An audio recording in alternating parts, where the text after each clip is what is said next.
Yo, what's going on, everyone? It's Brian and Jim here of Drink a Beer and Play a Game, and welcome to another episode of the Power Hour Podcast. Yes, hello everyone. Welcome to episode 288. Happy New Year. Thank you for joining us tonight. Speaking of joining us, this is a big one, Brian. He is our pinch hitter, one could say. He's the guy that he's old reliable. We bring in every new year with him. We talk about the games from the years before, maybe eventually the games of decades past, one could say. He comes to us from the Bladeblur channel, making his sixth appearance, I believe, on here. He is the one and only Dan, our buddy Bladeblur. Blade, what's going on, man? Let's go through the list right now. Yeah, you gave Sonic 3LB, blah, blah, blah. Okay, we went through that. How you doing, fellas? Always, joking aside, always great to be here. It's one of my favorite things to do every January, and it's my honor to be here. Hell yeah, man. Always glad to have you on. Always love doing it. This is, like Jim said, we look forward to it. It's a little year in recap. It's a nice catching up with you. Yeah, 2024. It's been a year. Here's hoping 2025 is going to be a little better. I know every year I give you shit, and every year I'm going to continue to give you shit because I know you're not drinking with us. But I hope everything's been good. Oh, wait, are you? Do you have some I alcohol? did do it this year, like the last year. I did drink. I You did did. give it a chance. So don't even did, give you me did. that this time. But on the show with us, it's the goddamn gimmick. Someone drink with us. I never forgot my drink. Man, I had sparkling water for today too, so I could try something different. God, there's so few degenerates who want to drink on a Tuesday night. I don't get it. Jeez. Jim, are you saying we're the problem? No, No. it's society, Brian. We live in a society. Oh, we do. We But do. Blade, before we get into everything, where can everyone find you? It's funny because last year when you asked me that question, I was saying, every social media, Bladeblur, that's pretty much where you would find me.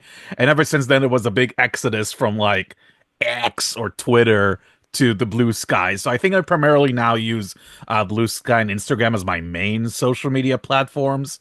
But mostly as you mentioned earlier, YouTube, Bladeblur, which I got to make a whole one video last year. But at least it was an hour video. So at least I made my longest video ever, even though it's just been one. It's just been my most complex video I've ever made. So there's that. Don't worry, you And- had your 6-hour release of all of your Game of the Year videos too. You did that. And that's fair, I suppose. Oh yeah, I guess the whole the compilation, I guess that counts, as an asterisk.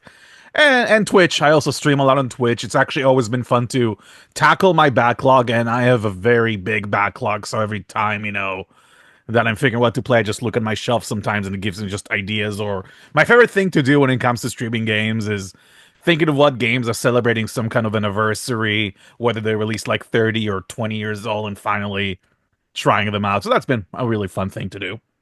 Yeah, I mean, you just did a 10-hour stream, I believe, playing every Earthworm Jim in a row.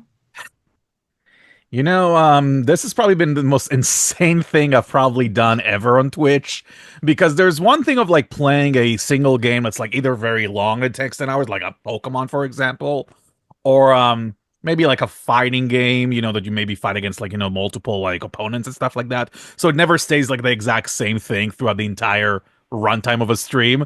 Playing the same game like 6-7 different times over the span of 10 hours made me insane. And to be fair, I like Earthworm Jim. Come on, just look at the face. I mean, it's spitting image. It's fitting image, exactly. Like, just look at the GIF we got to insert in post right there. Just like, I can't tell the difference. I mean, But Blade, nevertheless- you did realize that was Jim's nickname in high school, Earthworm. I could see that. I don't know what the connection was. Joke's I on never you, asked. because no one saw it back then. So ha! Can you do us all a favor and for this Halloween just get like the space suit from Jim and just wear that like for Halloween? Just do that. I'll wear it down below and walk in on my wife and go, "Hey, baby, groovy." Did I ever tell you that worms are asexual? And I'll just have a Doug Tenaple stream going on in the background. Ah! Maximum love. Yeah, just throwing Tommy Telerecorder at it too. No, he's in exile right now. But to be fair, it's just been very interesting to play all those different versions of this game because I played usually when you do this kind of like challenges, I only play the good versions of Earthworm Jim. Like I played the Sega CD and the Genesis, and those versions are pretty good. But then I also got to play the Game Boy version and the GBA versions, who are a pile of crap. Like, imagine playing, a 2D game where only like 25% of the screen resolution is visible to you, especially in a level where you have to. I don't know. Have any of you played Earthworm Jim before? One of you, like the whole game? Yeah. No, I haven't beaten it. That game's a hard son of a bitch, but It is, to be fair. But do you remember that level where you have to escort the puppy to the end? Does that ring a bell to any of you? I was watching you play that level. I never actually got to that. Imagine that, but having only like 25% of the screen visible, so you can barely see what's in front of you, and you have to whip the puppy. Which, without context, this sounds completely demented. But hey, I am demented. And he just falls down all the freaking time, and you have to go back every single time. And my favorite part of that GBA version is that usually when you whip the puppy, he goes forward, but sometimes on the GBA version, he goes backwards because fuck you. That's why. yeah, because GBA. That's why. So I think it's like tied between which like GBA version is the worst between that or Sonic 1 for the GBA, which is also an atrocious port. But really, it's that bad? Because I can't imagine anything being as bad as Sonic GBA. Sonic GBA, Wait, it's up there. It's up there. Yeah, don't you defend it. Don't pull a me. No defending. Do not defend that. I'm not defending any of them. Both of them are a pile of crap, honestly. So don't you silverline me. And you know what the worst part is that if I ever gonna do the same thing with Earthworm Jim 2 down the line, perhaps maybe for the end of 2025, the GBA version of 2 is even worse than 1. Man, you just hate yourself, don't you? Jesus. You're just being mean to yourself. I am now, doing here's the this question. You went through the worst, but which version was your favorite to go through? for 1. Yeah. You mean Sega CD by far? It's easily the best. I think it has the most content, best music. It also has, I think it has also the most balanced difficulty, because even playing the Genesis, I felt some levels were a little bit too hard. And I actually played through the Sega CD version, like on the difficult level, because I played the game multiple times. And I found myself struggling less with that version than playing normal on the Genesis for whatever reason. So I think overall, Sega CD one is the best, which is a shame too, because it's the most expensive one. I think getting a complete copy of it is like $400 or something. So it's not as, me. Yeah, it's not as easy to get, but it is the one I usually recommend to play. And if not, the Genesis version is, I believe, on the Nintendo Switch Online as of their recording of this video. I don't know if Nintendo's going to change anything. Yeah, the CD version's one that I was considering, like, in my real heyday of collecting. I was like, I should get this, but I was like, I don't have a Sega CD. Why would I spend $100? And now it's like, well, never getting that one. Yeah, who knows? Maybe it's one of those things that'll show up in a convention for like 200 or something, and then that's gonna be a time to swipe. I'm not gonna buy it then. I don't have the space, the time, or the money for stupid shit like that anymore. I mean, me neither. I have enough crap. I'm good. I have Time enough to start crap. selling some stuff, Jim, and getting the more quality stuff. Or I just sell it and just rub it on my nipples. Like, I don't fucking, who has the time for quality? I have so much shit to play, Bri. How do you know my hobbies outside of streaming? Because I talk to you too often. Shit.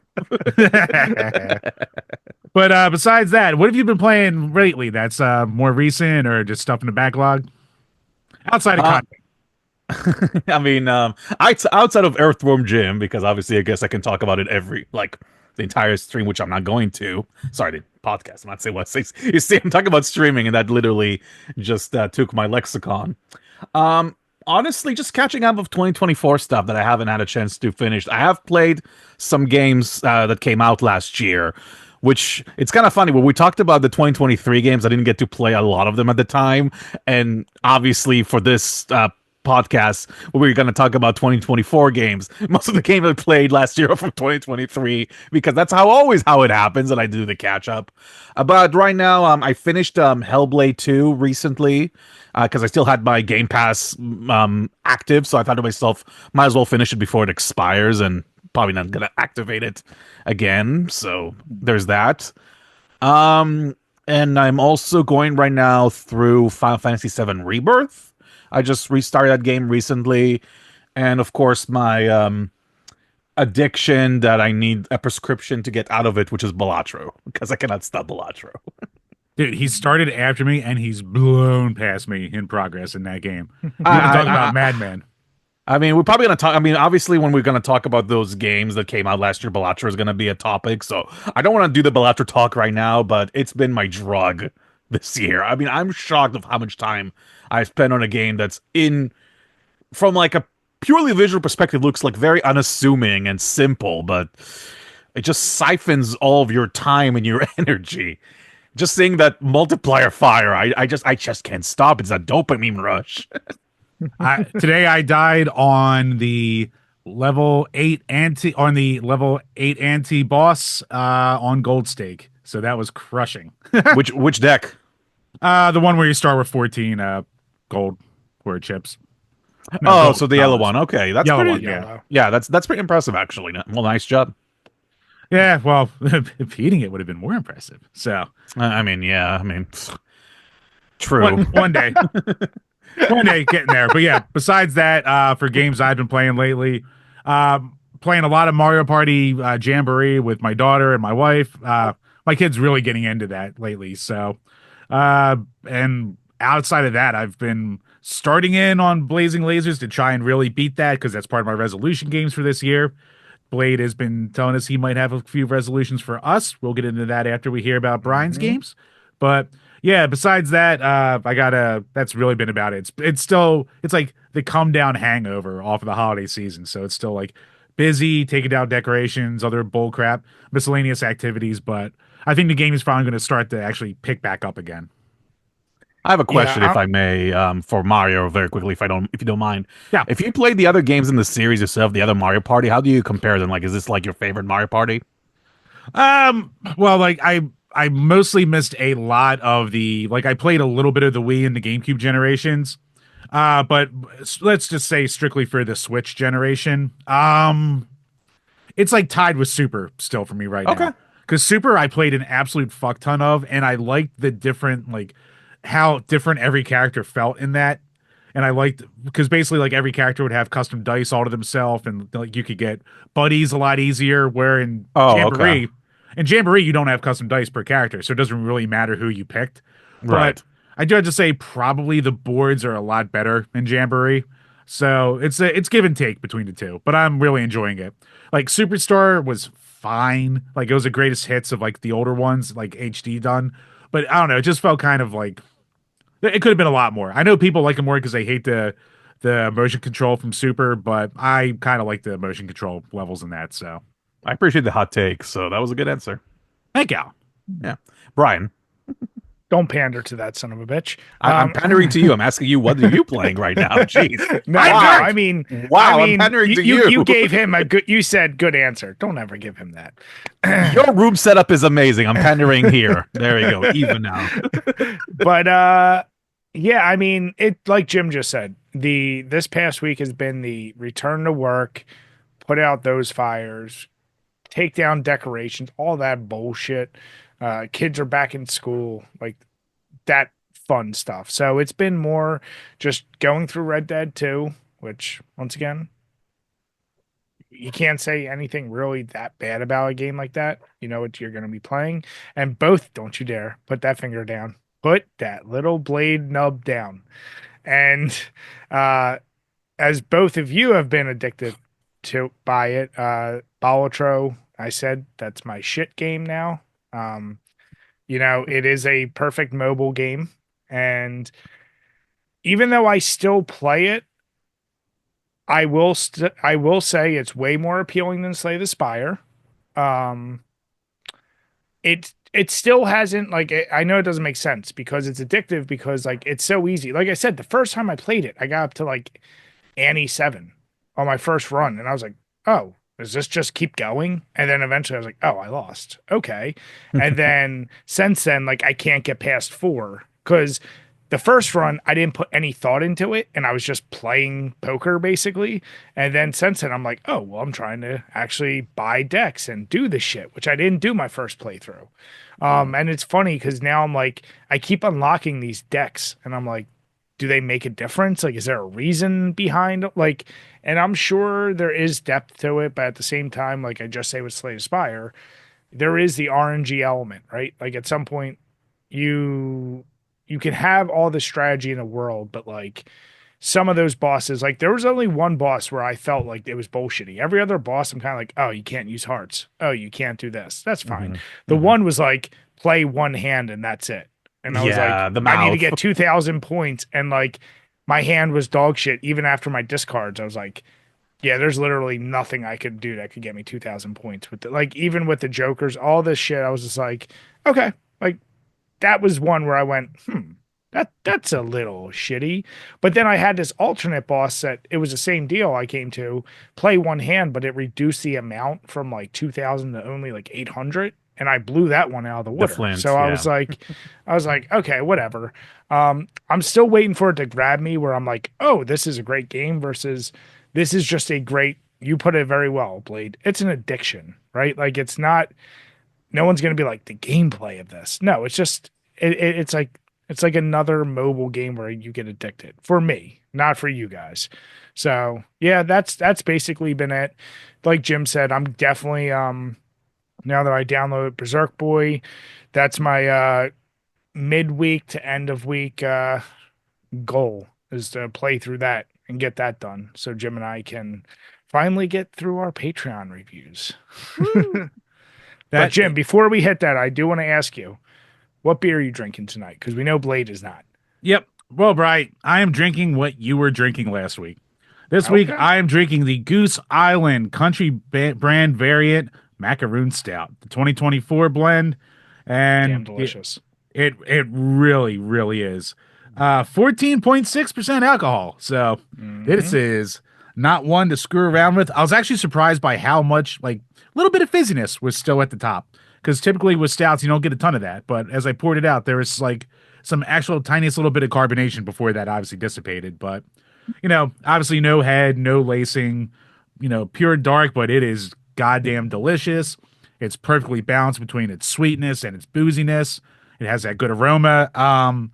It's giving me that, you know, sticky film, but not like overly sticky either. So, yeah, I don't really have any complaints about this beer right now. It's pretty fantastic. It's damn good.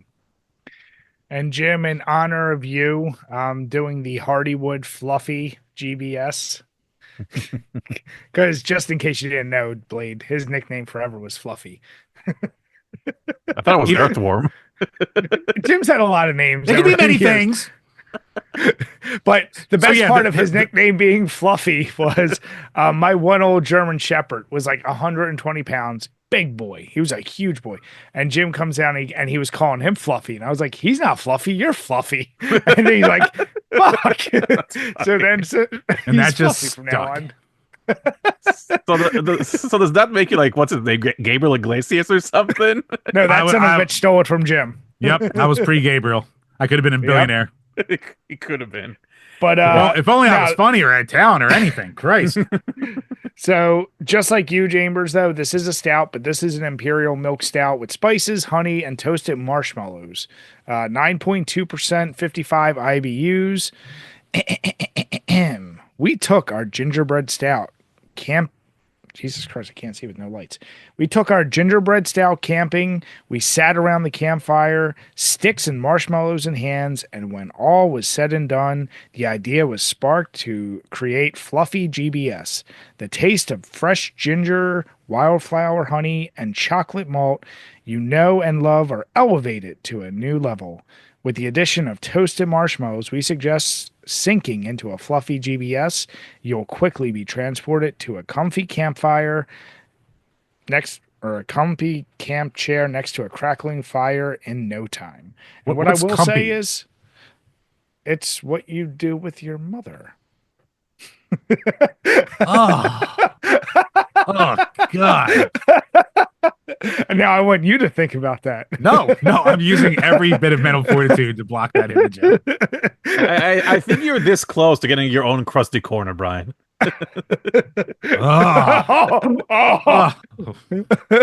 You start to out-crust right now. There's so much I can say, but I'm gonna He doesn't drink. during the show. He doesn't curse during the show, but he drops that bomb on me. It's you always the nice gamers, ones. You can't fucking trust them. super dark. And what I love about when you have a really good sweet stout, and this is a little tip, is when you see the lacing and you see the head and it's that super dark tan, it's not that white, it's extra sugary. It's everything the beer you would expect. I love stouts, but as we've said before, they are sippers. Even though I'm going through it very fast, it goes down smoother than what you're drinking tonight, Jim. Although I Gotcha. still think yours is probably a little bit better. Yeah, this is definitely balanced, but yeah, I mean, I'm definitely just because it's also, you can tell it's an expensive boy. I'm trying not to just like hoon the thing fucking goddamn down. So, but before we jump into the Patreon questions, Blade, you listened to the last episode. You know about you're in our Discord. Links are below, no matter what you're listening to on. Join the fun. You are joining in on our 2025 resolutions, and you've put together a little list. So before we talk about that, I'm going to talk about the 2024 challenge very quickly because I'm We going all to confess failed. There's nothing to say. I We all failed. failed. I'm going to own it. I'm going to be a man and actually fail because and here's my issue of why maybe I didn't do it is because I decided to do all the bonk games from the TurboGrafx bonk, the cave kid or whatever, and I realized that when I played all those games and I was looking back on all the games I finished in 2024, all those bonk games are like the same game. Like it feels like I'm just playing the same thing over and over and over again. So I think I kind of learned that doing like the same franchise and trying to finish it is going to be very redundant. So I learned the lesson to actually just have variety in what I'm playing. So, but at least I still managed to beat like 50 different games in 2024 that I never played. So that's at least makes up for it a little bit, right? Kind of, sort of. Yeah.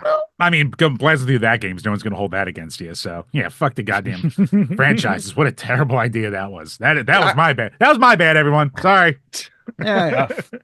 No one's perfect, Jim, my beautiful earthworm, but nevertheless, I think that did you take the 10 games that feels like a my life in gaming sort of idea, which, I approve of that because I think that's a really good challenge for 2025. I think it's just a reasonable number at this point, Blade. Yeah. I think it's like we're not in the 20s. We're like, all right, what on average could be a number of games that's reasonable to say? And there we go. Yeah, I've made like a very simple list. I'm still gonna tweak it a little bit just to put it in stone. But a few of the games that I put out, a lot of them are also games that are celebrating, like I mentioned earlier, like 30 or 20-year anniversary. So, for example, my first one I put is that something I had to finish no matter what, and I think I'm finally gonna do it, is Earthbound. Everyone say it's like a Super Nintendo staple. I never played that game before. I think now it's finally time to pop that cherry. Forgive the term. I think also the same thing with Super Nintendo. Chrono Trigger is another game I never played. And I mean, I did play it, I just never finished Chrono Trigger. And I'm not sure if Dan from Console Wars is listening because I know that's his favorite game. Sorry, Dan. I love you. But I'll try maybe this year. Another thing is Sega Saturn is also celebrating its anniversary because alongside the PlayStation, Saturn came out 30 years ago in the US. So Panzer Dragoon, I never played those games. I thought of trying the first game. That'll be nice. Don't play the remake. The remake fucking blows. I'll play the original and then play the remake just for comparison's sake, just to really see like how much they really blew it, just for curiosity, not because I'm really expecting. I'm not trying to make the remake my first experience. Is what I'm trying to say. Yeah, Like, that's what I did, and now I'm like, yeah, I'm good on the series. So I know I'm doing a disservice, but I'm never going to buy fucking Saturn at this point anyway. So, but dude, go on. Fair point. I mean, I was thinking of the PS1 because that's also coming out for the 30th anniversary for that, and I was thinking of what have I not played on PS1 that's considered like a classic franchise from that like first generation PS1 era, and I found out Jumping Flash. That little game, the platformer, first person as this like robotic bunny and you jumping a lot and stuff. And as someone who likes platformers, we're going to get to one of the best platformers ever in the 2024 list. I thought to myself, I'm probably going to like something like Jumping Flash, so I added that to my list. Another game I'm kind of shocked I never finished, but I need to get to it is Ninja Gaiden, the 3D reimagining, not the original NES one. I'm talking about the actual original game, which is kind of crazy as someone who likes Devil May Cry, God of War, and Bayonetta. I never finished Ninja Gaiden, and I need to actually finally get it out of my to playlist. And I'm actually thinking Isn't that really hard? It is, yeah, but I think it's kind of like why I'm playing through Black as opposed to the original version. I think the original, like 2004 Ninja Gaiden, simply called Ninja Gaiden, is the more difficult one. I think Black is a little bit more manageable, and there's also Sigma, but God, I can't believe. And I'm saying Sigma now. I'm thinking of the Gen Z speak, and it just makes me cringe as I'm saying that now. Sigma males, little fucking can't say it on the internet. Jeez, don't start me on Gen Alpha. Anyways, I heard Black is the most like pure version of Ninja Gaiden without all the like weird additions they had, so I might just play that via backwards compatibility on my Xbox Series X. Other than that, I have a bunch of other like smaller stuff too. I thought of trying Adventure Island for the NES. I heard that series is pretty decent. I thought of giving that a shot. As someone who calls themselves a Zelda fan, I've never actually finished A Link to the Past, and that's another game I added to my list to hopefully finish. What else do we have here? Conker's Bad Fur Day. I'm still debating whether or not to play that on the N64 via Rare Replay or the Xbox remake. I'm thinking probably going towards Rare Replay and just playing the N64 version, like just upscaled. I think that's probably the best way to tackle that one. I'm a big fan of Sly Cooper, but I never played the third game. So Sly 3 is also on my list. Honor Among Thieves, not Among Thieves like the Uncharted game. They stole that from Sly Cooper. Don't worry, I'm sure Sly Cooper's is better. Yeah. And you know what? Because I felt nice, nicer than usual, because as you know, I'm very evil usually. I decided to put a game that I should have probably played last year but didn't, and that would be Star Fox 64. About time. Boo. Because to be fair, like again with the whole franchise thing, I did start the year playing Star Fox for the Super Nintendo, but I think after playing that game, I was kind of like Star Foxed out. Like it's not a terrible game, but I was kind of like done with that sort of gameplay that I didn't really want to play 64. But now I'm gonna say I'm gonna play it, and hopefully I'll have you, Jim, watch me and backseat me and tell me how I'm doing everything wrong, and I'll feel great about myself.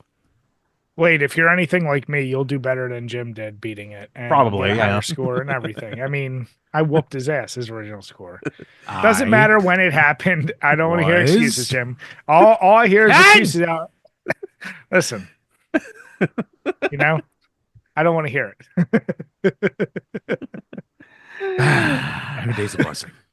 When you look to the distance, like when Brian is like, pulling your chin, I'm just imagining the Simon and Garfunkel, "Hello, darkness, my old friend," playing in the background when that happens. You know what? If it wasn't, if it wasn't for copyright on YouTube, we would do that all the time because God, does that hit hard. Just get like the 8-bit rendition of that. I don't think that would get tagged at least. Blade, I just respect you gave him chain instead of just the link. See what I did there? I'm around Blade too much now. It's all wordplay. This is my nightmare. Bad joke dance. There we go. Yes. All right. We got the dance. I'm good. Then. We got the dance. Yeah. Thankfully, that's not copyrighted, but probably by me. But I'm not gonna copyright you, so you good. But yeah. As for the list, I think this is where I'm at. It's not like my final one because I still like to get some suggestions from people and friends. Like again, for Jim, it's my Star Fox 64 because I know that's his favorite game of all time. But for Bri, I mean, if you have a suggestion of something that maybe you love that maybe I haven't tried, because I know your favorite game is, I believe, RE1, right? If I'm correct. Yeah. See, I pay attention. I'm glad that I actually get all the information right. But I have played the remake for the GameCube way back when, but I'm wondering maybe I should play the OG RE1, perhaps, like on Saturn. You started with the remake. The problem is, like, you would have had to do the original first, and then you could appreciate the remake. Going back to that original... That's fair. I love the game. I know it's rough. Now, I actually have 4 games I'm curious if you've ever played. Okay. I know you have a wide array of games you've played. First is one Jim and I did review on here, which always surprises people how fun it is, but The Punisher on PS2. I actually don't mind putting this on my list because it's funny enough. Speaking of games that are celebrating anniversaries, it came out in January 20 years ago. So I actually thought of putting that game on my list, but I want to hear your other stuff too. But that's a good one. I actually thought... so that's a surefire one. Anytime I've introduced people to that, they all like it. No one. And I'll play the American version, the uncensored one, because if I don't play that one, I'll have the meme of the guy going, "No, no, no. right. Yeah, yeah. No, you need You know need that's the from the full one. Punisher show, I hope. Please tell me no, you at least Yes. know that. Okay. So God, okay, so that's one. Dante's Inferno. You were just talking about yes. hack and slash. Have you played that already? I actually have played that one. Yeah, I think it's Okay. funny because I remember that I played that 2 weeks before God of War 3 came out, and I thought to Okay. myself when I was playing it, like, man, this is good, but I wish I was playing God of War 3 right now. It's still a Yeah. good game. Like, I think it gets a lot of flack because it's not God of War, but it's fine for what it is, honestly. So that one, Dark Watch on the PS2. Oh God, that's the Western one that I believe High Moon did for Capcom before they were by Activision, right? The Yeah. cowboy So it's vampire. It's a FPS Western or Yes. vampire, and for some reason, it's all good. You got a Rose McGowan nude scene in there as a vampire and her voice Okay. acting. So That's yeah, +1 in my scale already. You know what's the best part about Wells McGowan too is that we share a birthday, so that's already awesome. there you go. There you go. And But then the I last did play one, that one yeah, actually. and the Just last one FYI, I'm almost positive you did play because I know you watch me stream it is Stubbs, the Rebel Without a Pulse. I did play that, and actually one of Yeah. my favorite things of that particular game is the disco segment when you have Hmm. to do the dance off against like I think it was a warden or something. I forgot because it's been like Yeah, it again was like 20 one of the years. generals. Yeah. Yeah, and honestly, it has probably my favorite cover of the song Mr. Sandman. I just Mr. love Sandman. Yep. like I think the band's called Oranger, I believe is the name. It's kind of like I but used to it's a remember it, really but good yeah. rendition of that song because like it's definitely different than the original like cutesy like Charlotte's 70s version. It has like very cool like guitar solo like with a lot of snare in it too. It's no, So I'm right there with you. Okay, so I it's, figured that's why I gave you a couple, but if you haven't played the Punisher, I mean, I'm literally I can typing it throw right to now. It's on my Jim. list. There you go. Yeah, Yeah, no, I mean that game shocked me with how much I enjoyed it. So you won't be Yeah, disappointed. I'll give it a Thomas Jane out of 10. I like that. Well, what's actually the name of the guy who played in the show? John Rosenthal? Bernthal. Bernthal, thank you. Yeah, Yep. I haven't watched the show. I heard it's pretty good though. Oh, you should definitely watch it. Okay. You'll watch it as soon as you're done the game. There you go. Yeah, I want to make myself happy by having a guy having existential crisis. This would be fun. That's what life is all about. Happy 2025. No, no, no, no, no. But you know what we are happy about? Mhm.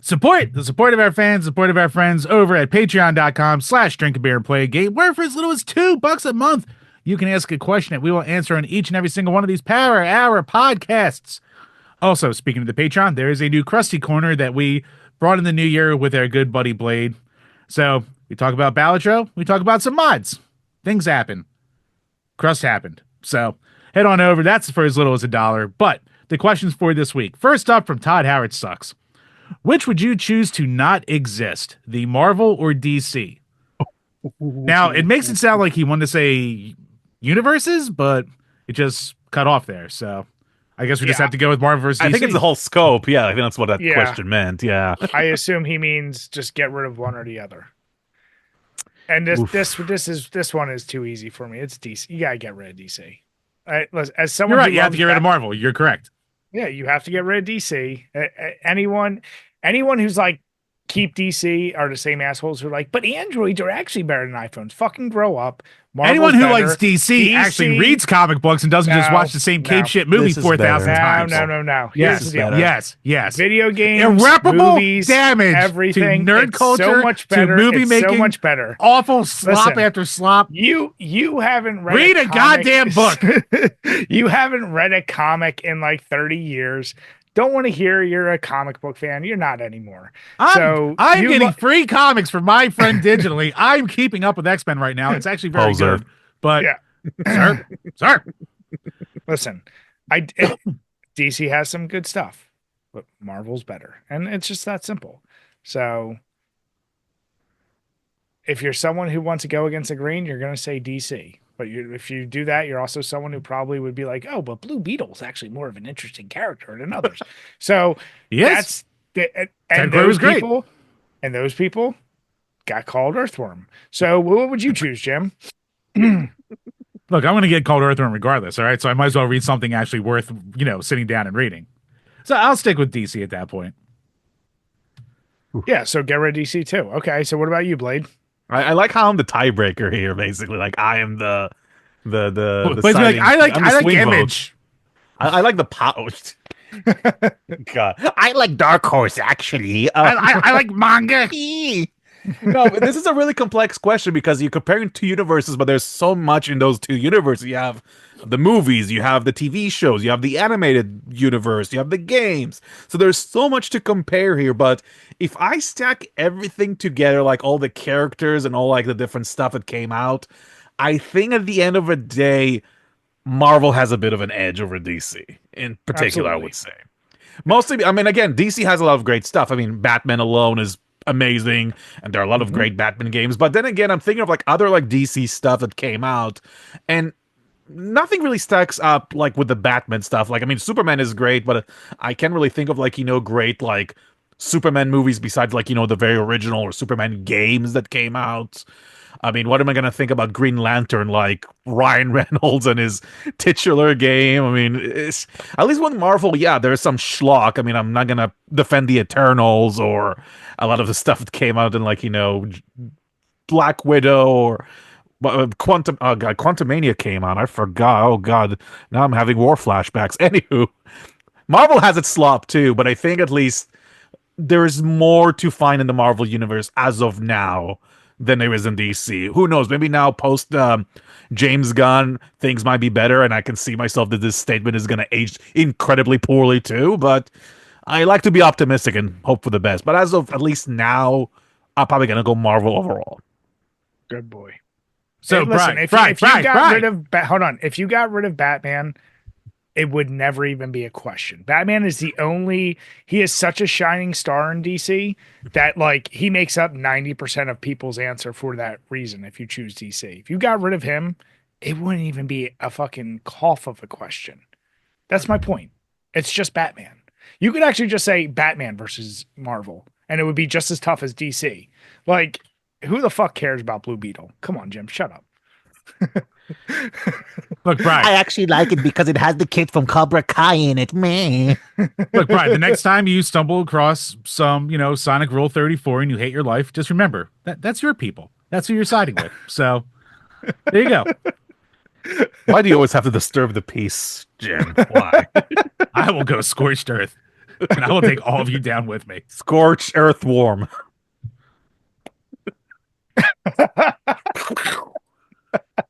Just gonna flip this goddamn table. End the show right now. Next up from Todd Howard sucks again. It doesn't seem like there's a lot of questions this week, so I'll just throw another out there. What is your favorite PS2 game? Hey, you know what? He just had a kid. He's owed some questions anyway. So, Todd, you feel free to throw those in here. I'll let one of you go first because I really want to know about that. I'm thinking two. It's a I'm really torn. tough one. I'm very torn between two. It's either Star Wars Jedi Starfighter or Twisted Metal Black. Those are both that I put an extreme amount of time into, played the absolute hell out of. Star Wars was during the height of my, Star Wars fandom, and it's actually a really good game, and I think it's better than. Do I dare say some of the Rogue Squadrons? Like I know everyone loves Rogue Squadron 2, but I don't know. I have problems with that game. But like I just think Jedi Starfighter, probably hot take, is a better overall space flight game, and you get powers. So it's fun. But and then Twisted Metal Black is just like a launch game that just runs at like a perfect 60 frames with these giant sprawling levels and all these extremely dark imagery and these, beautiful cutscenes and just perfect gameplay for the type of genre the game is. So I'm very torn. I'll probably go Twisted Metal, but it's a very like 1 and 1A right there. It's especially impressive too because Twisted Metal Black, that was like a early gen PS1 game. That was like 2001 when it came out. So the fact that they pulled this off, like, and they knew how the hardware worked, and they made this good of a game that early for it is pretty impressive. So, I also think that honestly, this is probably peak Twisted Metal. I think it is probably the best game of that entire franchise too. Yeah, I'll agree. It's the best one in the franchise. Yeah. What about you, Blade? I'm trying to think, but I have a few choices. I can just list a few and then like probably go with the one I'm thinking of. I think Shadow of the Colossus is a monumental achievement. I mean, literally, it's in the title. It's Colossus, like how the quality of that game is. I think that game is absolutely phenomenal. I'm also partial to Metal Gear Solid 3. It's one of my favorites in that franchise, and I adore that game to death. We'll see how that remake is going to turn out. Another age statement. I'm keep aging this podcast today. It's so fun. Um, but I honestly, when I'm thinking of like PS2, I think the game that calls out to me the most, which is probably going to be out of left field selection, is probably Ratchet and Clank Going Commando. It's my favorite of the Ratchet games. The reason why I like it even more than some of the later ones, because I think that's the one that struck the balance of platforming and action the best. I think as the Ratchet and Clank series kept going on, there have been less and less platforming stuff to do, and they were focused more on like the gunplay, which is very fun, especially if you played Rift Apart. I think Rift Apart, to me, is probably the best game in the franchise after Going Commando. But Going Commando also has a lot of like interesting platforming sections, like grinding on rails a la Sonic the Hedgehog. Really fun explorations. It's downright hilarious. The game is just very funny. Like the cast just hits it out of the freaking park. It's crazy how that game was made in a crunch, and it's still one of the most polished games on the PS2. So even though, yeah, maybe it's not like the absolute very best. Like maybe you can go with something like Shadow of the Colossus, or maybe even the original God of War. But my heart goes with Ratchet and Clank Going Commandos. That would be my pick, I would say. Nice. Yeah, I try to be. I was looking at my collection, and whew, fuck, man. PS2 was a big console for me. But I lost so much time in my life to GTA Vice City. Like that game alone, like even though shit beyond that obviously expanded that world so much, that's an easy pick. I also was obsessed. I've talked about multiple times. Onimusha, like I got that at like as I got the game, and I was so impressed by that game. So like that still has a wow factor to me. Hitman Blood Money was one of my favorite Hitman games, and then Gran Turismo 3. I was obsessed with that. The one game I thought I would maybe pick, but I don't because it also is the turning point for me, is Resident Evil 4. I didn't like how it went too action heavy with it, even though I love the game and I recognize that's probably the best game that I could choose. I'll probably stick with Vice City, but my dark horse is the one I gave you, which is the Punisher. So there you Nice. go. Which is funny because, I mean, it's funny you talk about Resident Evil 4, and I'm going back to my video, and literally my number one game of 2023 ended up being the remake of Resident Evil 4. Yeah. And I was thinking to myself, should I really give this to a remake? But then I thought to myself, I really, really, really like Resident Evil 4. It's one of my favorite games of all time. But if you want to be a stickler and say that a remake doesn't count, you can just say Mario Wonder was my favorite game. So there's that. That's fine. That's fine, Jeff Keighley. That's fine. That's fine. Let's talk about Hideo Kojima and how great he is for like 30 minutes straight. Me. I do admit I that like when that Sadler and question, Waldorf were making fun of Jeff Keighley and his like love to Kojima, that made me crack up. So, speaking of the Game Awards, yeah, now Onimusha is getting another game. What's your thoughts on that? Can't wait. I'm for it. I mean, I said I never played the second one with Leon the Professional in it, but That was the third. Yeah, third. Was it? Oh, Yeah. okay. I never played that one either. I was just blown away by that first one because I hadn't played anything even close to it Mm-hmm. when I got my PS2. So I'm all for it.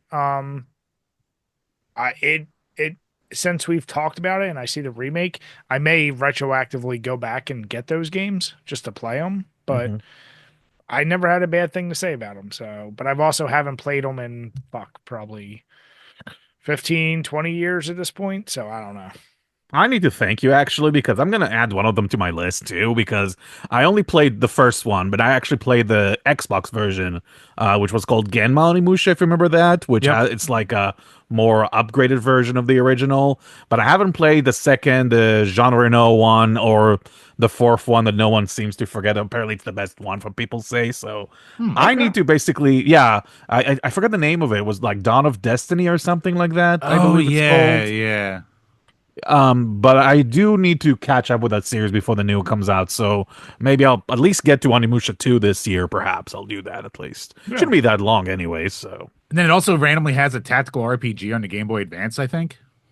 As a random Onimusha spin-off. Tactics, Yeah. yes. And you even want to, if you want to go down the rabbit hole even further, there is a Smash Brothers clone.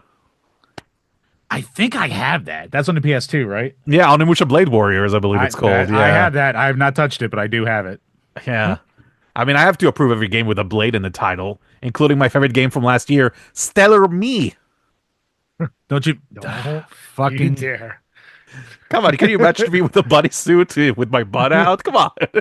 I mean, I do anyway. So how's that different? Oh. See, that's how I cannot be mad at you, because you just keep winning me over. I am a sweetheart. I am a sweet talker. Yeah. Talk to all the ladies in my life. They will tell you the same.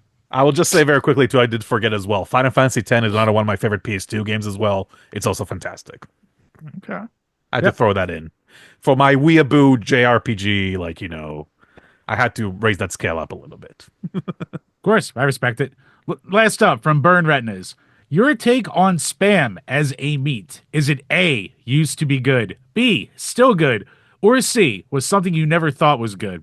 That was followed up by Todd Howard going, have you seen all the Spam commercials on TV? They try to make it look fancy. And Burn Retinas going, they try to dice it up and pan fry it and stir vegetables. It's like parking a hatchback next to a Bentley. So, I think we know where they stand. But boys, what's your Spam? What's your Spam hot takes? Spam is good. It's always been good. I have no issue with it. Anyone that hates on it too much, you're probably just too rich. Is going to be my assumption.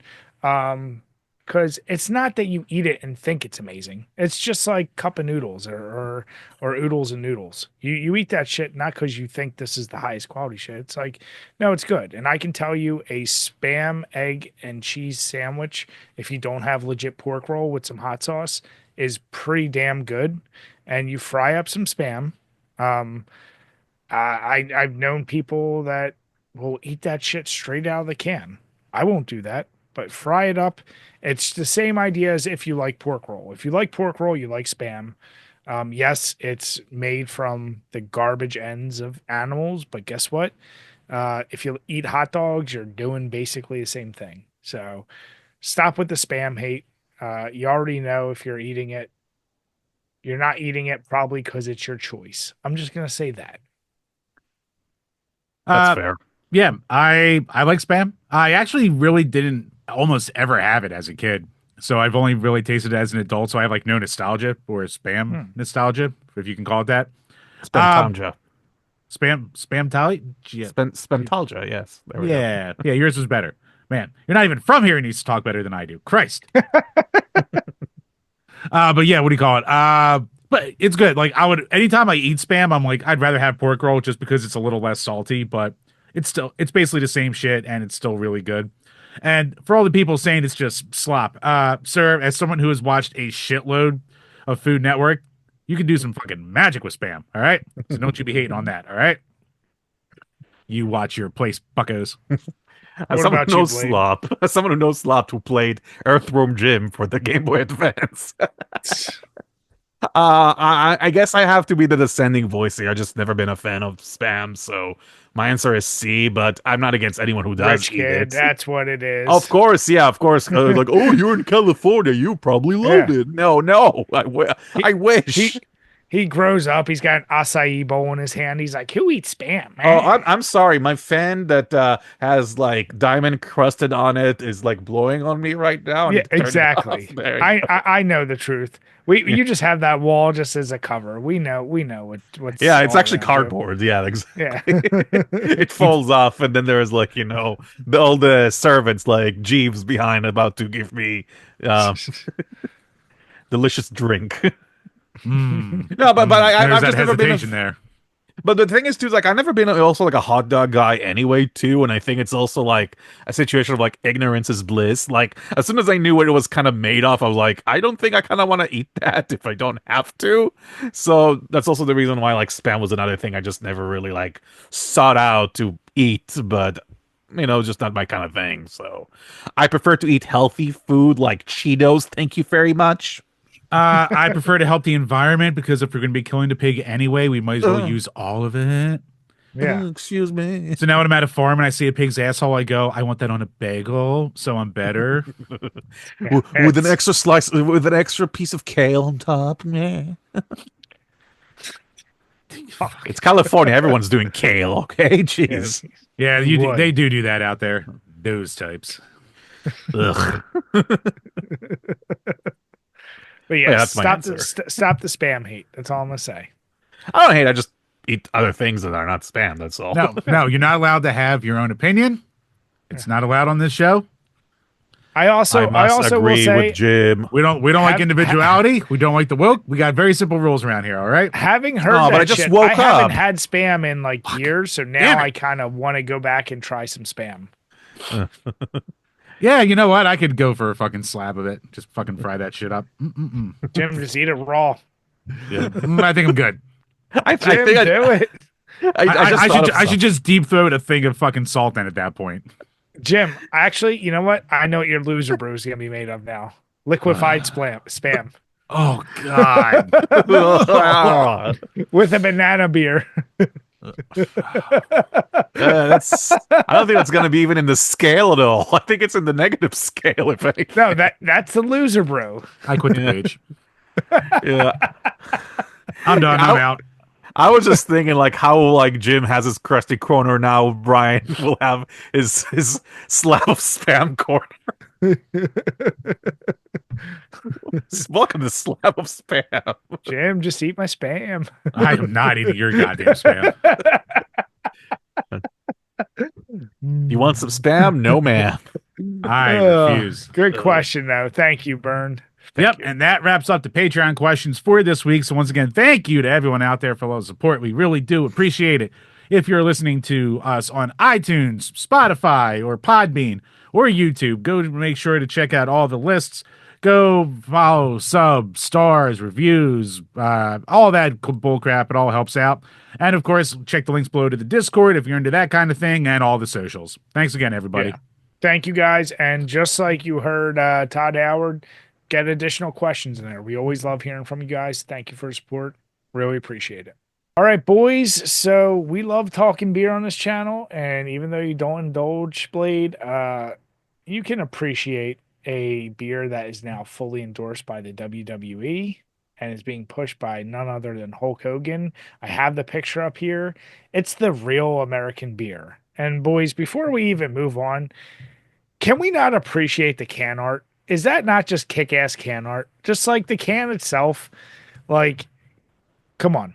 That's some pretty legit can. Know nothing of the beer flavor. You know Jim and I are going to track this shit down. We have to. Yes, of course. But yeah, no, I mean, that is some badass can art, I gotta say. It's probably gonna be the best part of the beer, but you know what? That's fucking, they did their part there. Jim, we had the ultra ripe beer, and that was surprisingly good. It was shockingly good. It was culture war bullshit, but it was shockingly good. I can't even hate on it. So this one obviously has sparked a lot of controversy. I mean, we have some links here to some tweets that were put out by Brandon Thurston, which talks about the press release that announces the multi-year partnership with Hulk Hogan and this real American beer. With Brian, this came out like bam, bam, bam, because like it sure did. So like I had no idea that this beer has apparently been around for like 6 months to a year.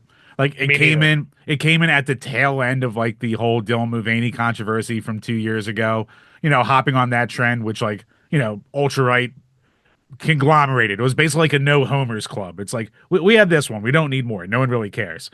But they eventually got Hulk Hogan on there to be a part of it. So yeah, WWE is a minority owner in the brand now. And with WWE's recent move to Netflix, now that there is an advertisement for Hulk Hogan's beer in the corner ring posts of the ring. Like the rings now look like a fucking UFC ring with all the advertisements all over them. It's ridiculous. Yeah. But yeah. And to, help promote his new beer in this partnership, Hulk Hogan came out on the inaugural episode of Raw on Netflix to a series of boos through his entire goddamn promo. Booed basically completely out of the building. Almost didn't get to the beer at all. Except for, it was like the logo was on the back of Jimmy Hart's jacket, which I mean, Jimmy Hart still got it. He's fucking Jimmy Hart. But yeah, we're talking about everything that happened all in the last 24 hours of this recording. So fresh, hot content. I saw the booing thing, and while I don't really care that Hulk Hogan's booed, I also don't understand why like I don't even think he got to the beer point before he was booed. Oh And no, the second he walked out, it was just to see a booze. so here's the deal. I'm so out of the loop with wrestling, and here's the deal. I love Same. wrestling nerds are probably some of the worst. And when it comes to them being upset about advertisements in their fucking ring, grow up. All right, just grow up with that. I didn't see the ring, but let's put that aside. I guess why is he being booed? Is there a specific reason why he's being booed so much? There is a lot of theories. Like they were in LA, so a lot of people were like, well, Hulk's obviously big on Donald Trump and did a lot of shit for him, so he got booed for that. But The Undertaker came out too and had Trump on his podcast, and he got shared the entire way. So I saw that too. Yeah. it probably wasn't that. It's really just like Hulk Hogan's almost like persona non grata just in wrestling anymore. Just like all the shitty stuff he's done over the years has just come out left and right. How he's fucked people over, how he ruined when they tried to do a union, all the people whose careers that he ruined on his way up and bullcrap like that. And really the big impetus, I think, is, the whole Bubba the Love Sponge leak tape that, when all, him basically just saying on tape, I don't like black people. I don't want black people dating my daughter, dropping N-bombs left and right. And yeah, that's kind of a thing he's never fully recovered from in the public eye. So yeah, I don't think it's really. I did not see this is shit I did not know. So okay. Yeah. Oh, really? You never? Oh, I'm truly like, why is there so much hate for Hulk Hogan? Look, Jim, you know my ignorance to shit online, to pop news, I'll call it. I did not realize that. yeah. I mean, this was all from like about a decade ago. But yeah, look up. There's videos out there you can look up where he's just basically sitting there with like I think it's with Bubba and his wife before he banged Bubba's wife. And Wait, what? Oh, you didn't know about Bri? Where have you been? Wait, is this a thing? I feel like maybe I did hear something on. Is this somewhere. a normie view? This might be a normie view. This turned into No, this. but I do feel like I remember hearing something about like he banged someone's wife, and wasn't he complaining about like he ate too much beforehand? Yeah, that was happening too. Like that's my recollection of that. It was like he banged someone's wife and kept complaining about, man, I ate too much. So yeah, basically, Bubba the Love Sponge was like Who the fuck is Bubba the Love? he used to. Okay, Doesn't a even lot know of my high school backstory. That was your nickname. other nickname. What the fuck? Why do they keep stealing your nicknames? I Another know, guy. right? I wish I had his money. Well, at one point at least. So Bubba, back in like the 2000s and like maybe a little bit into the 2010s, like he was a pretty big name in shock jock radio. He was on Howard Stern's Howard 100 for a long time in afternoons on Sirius XM. So he was a pretty big name in radio, and he was like one of Hulk Hogan's good friends for a while. Kind of looks like Guy Fieri without the frosted tips, but go on. Basically. So at some point, Hulk Hogan's wife had left him for their son's friend, if I remember this correctly. So Hulk was going through a rough time, obviously. So Bubba said, hey, you should bang my wife to have a little pick-me-up. Again, weird. But it was also like a setup because they had set up a hidden camera. So during this hidden camera thing, so there's a sex tape that got leaked and that got sent to Gawker. Hulk Hogan sued Gawker and ruined Gawker and won that lawsuit for like $100 million and bullshit like that. That's what sparked all that. But on that tape too, That's what that was about. Okay. yes. But on that tape too is him sitting down just talking to them and just going off on black people. So yeah, a lot of collateral damage from our good old boy Terry Bollea. So yeah, from all that and just from all the his history in the company, he's kind of just people are just like, dude, just go away. He's got to go away heat at this point. He's X-Pac in 2003 now. I can't believe the star of Suburban Commando would do such horrible things. I mean, Thunder in Paradise. Thunder in Paradise wouldn't do this to me. All right. It's like during his Gawker trial. He's like Terry Bollea only has a 5-inch penis, but Hulk Hogan has a 10-inch. So I just choose it's not the Hulkster. It's just That There's damn a lot of Terry. people living not in reality, Jim. All right. In the world of pro wrestling? What? Okay, so that explains why he was booed, but the beer. So yeah, he's got a Listen, beer now. To bring it back to the fucking at task. the end of the day, Blade, the real question is when and if we see you at too many games and we get some of this beer, you know you're chugging some of this with us. It's not even a question. It's gonna happen. I don't know. That label is still missing a few eagles to be truly American to me. So We can put stickers on there. We're from Philadelphia. We got them. only if you call We like an got you. eagle, Jim. You better call like an eagle. Oh, I'll call, baby. But yeah, no matter what, you're gonna drink it. We're gonna hold you down, put a funnel in your mouth, probably tickle you during the whole time. I've got plans. So, Jim, our goal is not only to get this beer, we got to have a blind taste test against something that would be comparable to that. Like, I don't know if there's any more. Like, we did the ultra ripe beer with the gay beer. Like, we need some gimmick for this beer to go against. Wait, to be fair, it was actually just called Gay Beer. All right, What? that was the name It of the was brand. literally that's the name of the beer. It's gay beer. Are you outing a beer? What's going on? Nope, that was the name of the brand. It was just called Gay Beer. The website's DrinkABeer.com. So here's what we need to do. We If need to anyone find out there if wants there's a very heavy golden lager that kind of sits bad in your stomach, I love just It's out having there. no context and just you talking about it like, yeah, there's gay beer. Like, what? Just out of So what we nowhere. need to find is another wrestler's beer. Maybe that's the blind taste test. I mean, of course, everyone right now is comparing it to like Ric Flair when AEW was shilling his like energy drink he had for a little bit. Oh. But I mean, we can't do an energy drink versus a beer. Like, that'd be too No. easy. So, yeah, we got to find something. Or do we do Austin's beer? We could do that. Yeah, that's a good one. Because everyone literally went when like Hogan came out and they did this press release. They're like, Steve Austin is right there. Maybe he had no interest in WWE having like a stake in his beer. Maybe that was Probably. it. Whereas like, the company that's making Hogan's beer is like, fuck it, free money. So Yeah, of course. So Steak with okay. beer. like we said, hey, this was a newer topic. It just happened. It's beer related. So I can't wait to try some real American beer. I don't know about you, Jim. I mean, we're gonna be drinking it. Things are happening, Bri. We will be drinking the Hulk Hogan beer. That's for damn sure. Let me know how it was, and let me know if you just like started to like puke Oh no, you're like gonna the drink American some. flag from your Don't mouth. you worry, Blade. When we get some, we're saying you think we're joking. We're saving a can. We're gonna record you chugging it, and that's it. We're playing this theme song in the background as you do it. Like we have plans. It's happening. Only if you burp the American anthem after you drink it. We will also have the Team America World Police song going on while you chug it, so you're gonna enjoy the shit out of it. America. Yeah. It's been the most patriotic day ever. God damn it. I mean, yeah. listen, at the end of the day, Hulk, WWE, they're doing some things unlike Amazon and their mighty number 9 for the 3DS. And that, kids, is a segue. Mm-hmm. Hey, we've been doing this for almost 300 episodes. We should have this by now. And we almost never do, but sometimes we do.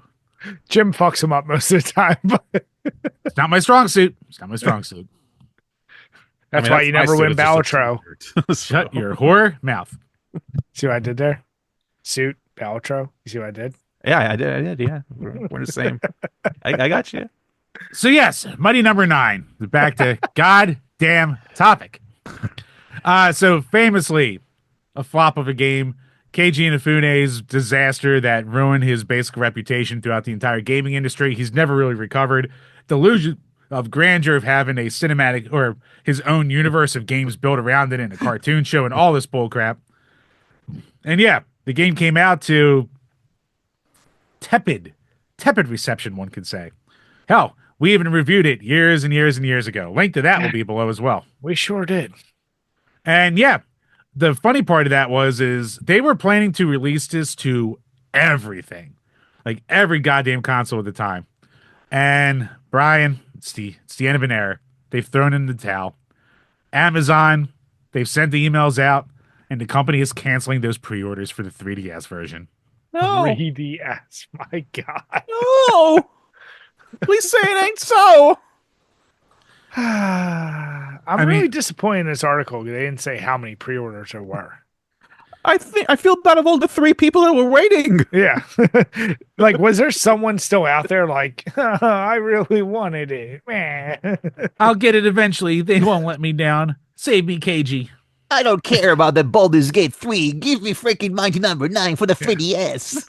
I mean, you're talking like me now. I mean, they Look at me, basically this has to be the same group of people that are still supporting limited run games that would have ordered this shit. So, Brian, before we jump into that and the limited run I have a patching, which rant I'm all coming. for. Yes. Brian, just to give you a little idea behind just how much hype was behind Mighty Number 9, it had 67,226 backers, raking in over $3.8 million in pledges on Kickstarter back when that came out. Jesus Christ. So, yep, insane. This was a game that people were clamoring for. People still want to do fucking Mega Man. And That was like the trinity of like the Kickstarter games at the time. It was Yooka-Laylee, and Bloodstain that were like the big 3 Kickstarter games of that particular period. yes, they were. And But Blade, let's hear this rant.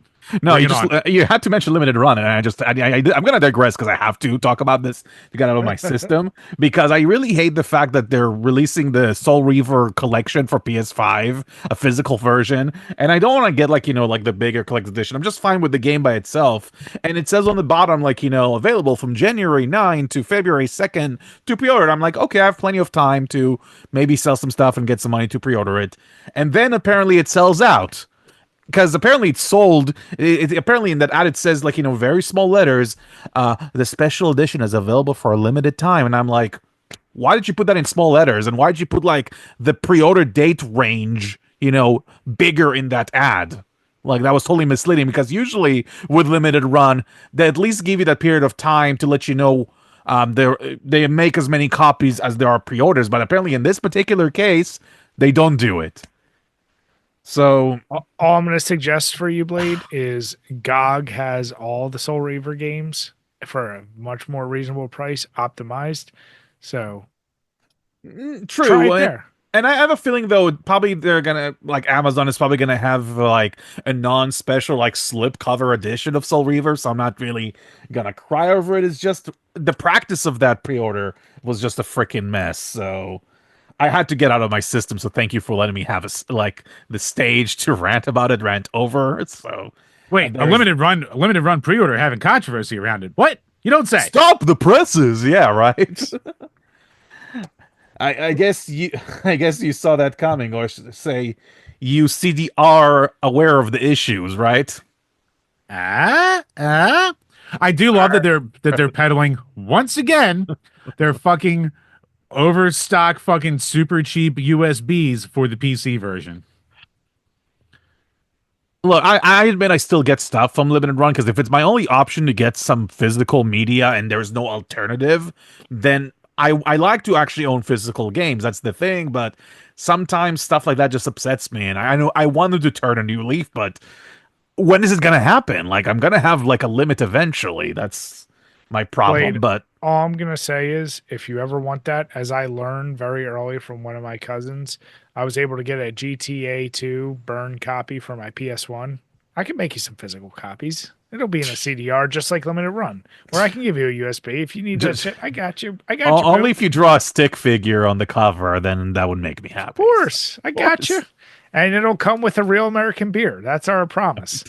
With extra eagles. Yes. Especially for you with extra eagles. Exactly. Yeah. But back to Mighty Number 9, I'm just shocked that this hasn't like closed down earlier than 2025. Like it's crazy to me. This game came out in 2016. It's almost a decade old, and now they canceled the pre-orders. Like seriously? I like that the 3DS has been a dead console for like 4 years Yes! and they still left it up too. All I can guess is like they must have such a backlog of shit like this that they're like, oh fuck, that thing's still up. Oh yeah, we should probably go ahead and cancel that. We had Mega Man 11 cents. I just wonder what was the impetus for Amazon to do it, because like obviously KG and his group was never going to take it down because then they got to admit defeat as far as that goes. But Yeah, and I guess that's better than nothing, sure. No, I mean you can refund to people. My who guess went for that. is Jim, just like you and I know this world very much, like probably contract renewals or something came up and they're like, oh yeah, we still got this thing. They're like, fucking get rid of it. What are we talking about? Yeah, that's a good point too. Probably something hit a flag and it's just like, oh, all right, well, fuck this.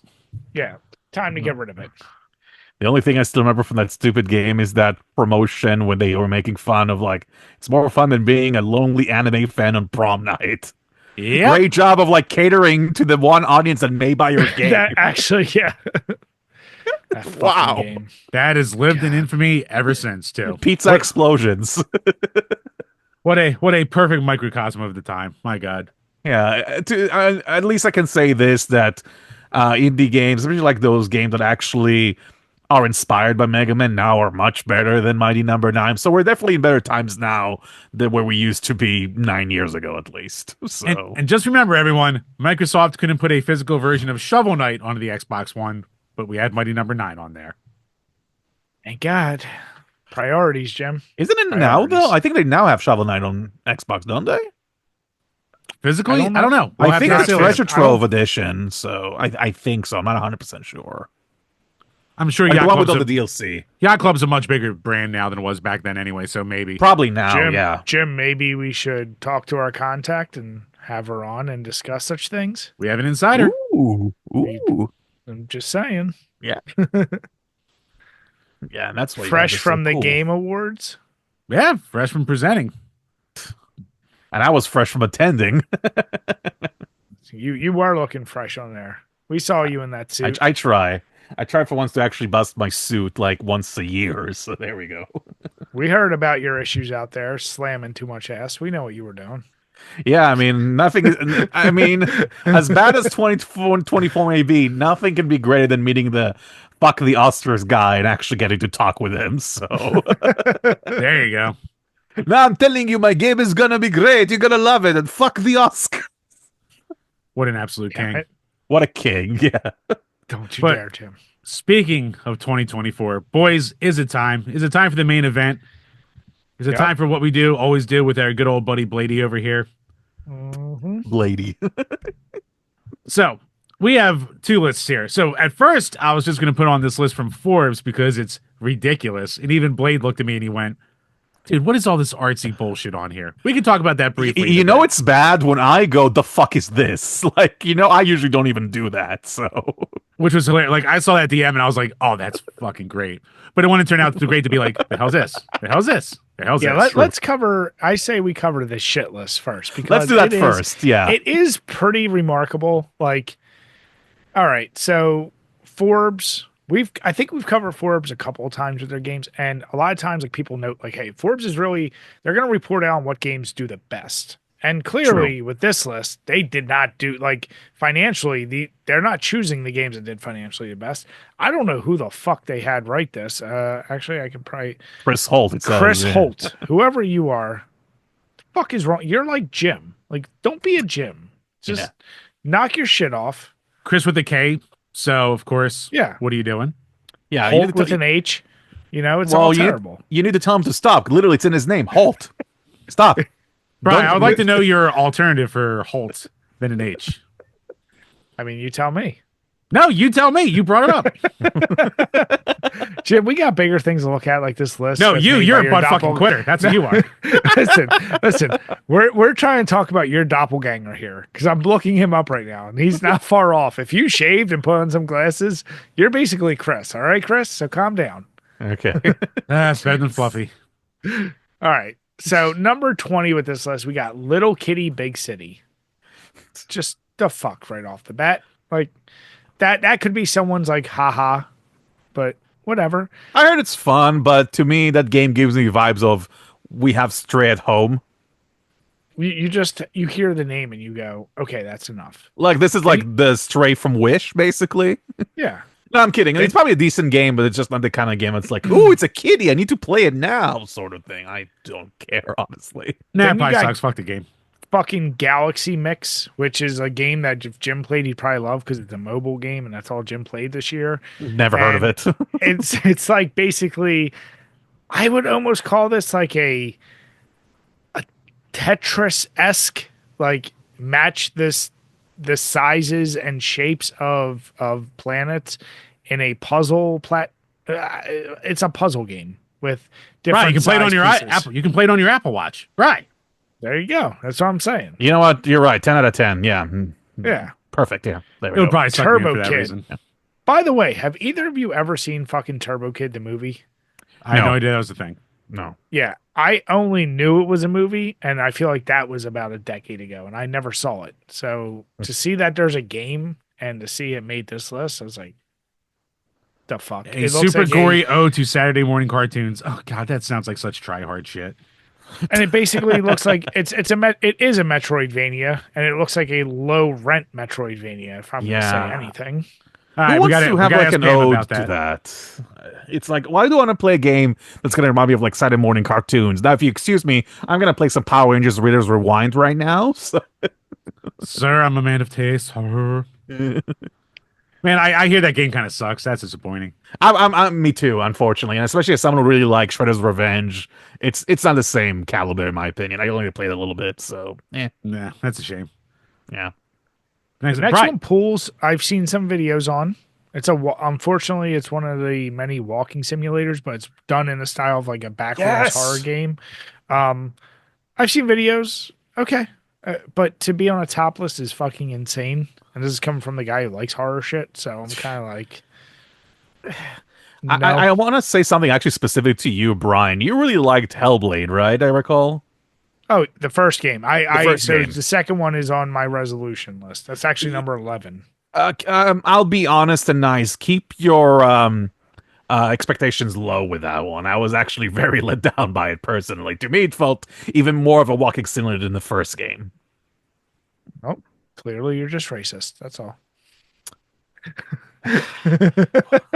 I guess another goal of this year have been accomplished. Congratulations, me. No, I've heard it's like 2 hours of gameplay and then the majority is cinematic, whatever. No, I don't mind the cinematics, but when I was playing that game and I thought to myself, there are so many like scenes I could have taken out of the story and it wouldn't have changed anything. That's bad because the game is already short, and if I can remove stuff out of it to even make it shorter, that's bad in my opinion. It's well told, but I'm gonna forget about it probably in a few days. Yeah. Didn't live up to the $40 because I think that was a budget-ish game too, right? It was not full price. If I remember I think right. it was actually. I think it was because they had the Microsoft funding this time around. I think it was maybe, I want to say $50 when it came out, but it's only because it was also digital only, because it's one of those few games that never got a physical release, crazily enough. I don't think there's still a physical way. There's no way to buy this physically right now, to my knowledge, which is insane because if Microsoft decides to remove it for whatever reason, it's gone. So, yay. Waka Waka, Yeah. play it now. Exactly. Next up, Shim. What the fuck is this? Puzzle platformer where you jump from shadow to shadow, basically. And the art style, here's what I'll say about this game. The art style is pretty damn cool. Yeah, I think from I'll all the give the indie game stuff that I've heard about, that's actually one of the better ones, and that's probably one of the few things that I haven't played in this list that I'm actually kind of more curious about. So that one I'll give a pass. So Yeah. This is one where I'd be like, that's a nice 20 spot. yeah, same with the next one actually too. Thank goodness you're here. Aw, thanks. Thank you for having me. But what's the next game? Don't. I had to. You prepared the I mean- dish, I but mean, I had to we- eat it. We know what we're getting into here. Yeah, yeah. But I heard it's a very charming game with very funny, apparently very British kind of humor. So I haven't had a chance to play it. I've only heard good things about it. So I guess that's also one of those games that I'm like, sure, I'll take it. Oh, good. 4 hours of hello, puppet. Yeah, I was going to say British humor is like spam. You Gabba enjoy da. it when you got it, but you're not obsessed with it. Like, come on. Yeah. Let's calm down with it. Okay. Click holding. The fuck? I mean, why is the name a play on cuckolding? Like, that's Why- definitely what they were going that, for there. That was my thing. It's like, it's literally looks like a game where you just keep clicking what the fuck are those things? Are they just called clickers? What are they called? Where they're not stopwatches. What the fuck are they called? Oh, I know what you're talking about. Fuck. I'm The brain fuck farting here. God damn it. Blade, Yeah, do you know what they're called? I have no idea. You said clicker, and the thing I'm thinking about right now is Alan Wake. Like, that's the only thing I have in my brain right Ah, now. fuck. By It's the like way, when play you want to Alan like Wake 2. count people coming by, or like they do it sometimes for attendance things. Like, fuck, what is that called? Blade, I can. I don't It's remember. woke. But I don't know what the game's about. But this is another one where I'm like, okay, at If this that's woke, point I'm going to sleep.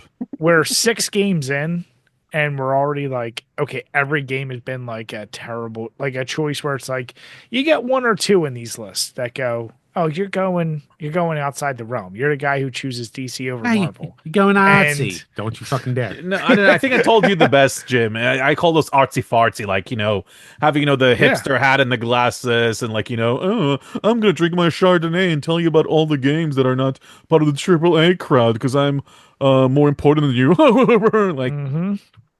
I agree. I think there should be more games like that in list in general. Not everything has to be AAA, but it feels like it goes all the way to the other side of the spectrum. Like it's a little bit too on the nose of No, how it's way hipster it is. It's way too try hard. Exactly. Yeah. It's like all the Sharknado movies wrapped into one in a fucking list over here. Like I was looking at all those games, I'm like, does that actually come out this year? Is this like 2024? Because nothing from 2024 that I know of is there. So I was like, am I in a different dimension right now? All right, let's play a quick Well, game. Let's play a quick game here. Some of these listings. Okay, sure, We're gonna say, have we heard of it or not, and then we will move on. sure. One beaten bosses, No. And I think it's button. but go one on. button bosses. Oh, that might be it. Yeah, Yeah, no for me. because even it had to be a fucking fancy ass name. So no for me too. No. Vanishers, Ghosts of New Eden. Nope. Yes, only because I've seen Yahtzee reviews, but that's the only reason. But let's say as a whole, no. And did he? What did he say about it? Anything decent or? Gee, I wonder. It's Yahtzee. What do you think he thought of it? He That's a good hated it point, like too. everything else. That's a good point, especially since it's an RPG. So Well, it's also made by Dongnod, the people who made like Life is Strange. So be wary. oh, so People barely don't in like game. their All right, stuff. cool. Yeah. Next up, Trombone Champ. I remember that being a meme game for like a week, but I didn't think Same. that was even this year. That's crazy if that was. Maybe there was like the VR version that came out this year, not the original PC release. I think that's what they're referring to. It's all the Oh, VR. It's the MetaQuest, VR version. Yeah. VR, PS, VR2, and Steam. Yeah. Fucking get that off this list. Yeah. Plucky Squire. I heard some hype around Yes. this one, so I didn't play it myself. But it's kind of crazy to me, like from all those games, like finally there was like quote unquote a bigger game of the top 20, and the first one is the number 10. So it could have been a number 10, like a top 10 list. Okay, sorry, No, you're right. my You're 100% veins are right, popping though. right now. You're 100% So- right. This is such. It's just a Oh. guy going, "Look what I played." I'm important. Look at me. I'm a big like journalist guy. Plucky Scar I want to play because I love going back between like 2D and 3D, but I've also heard it's very disappointing and it's very hand-holdy. Like apparently throughout the entire game there's constant tutorials. That's been the biggest complaint about it. So I heard they patched it, but I don't know. I have enough of a backlog as is. So True. Mini Shoot Adventures. Never heard of. Nope. It Uh, looks like an old style Flash game.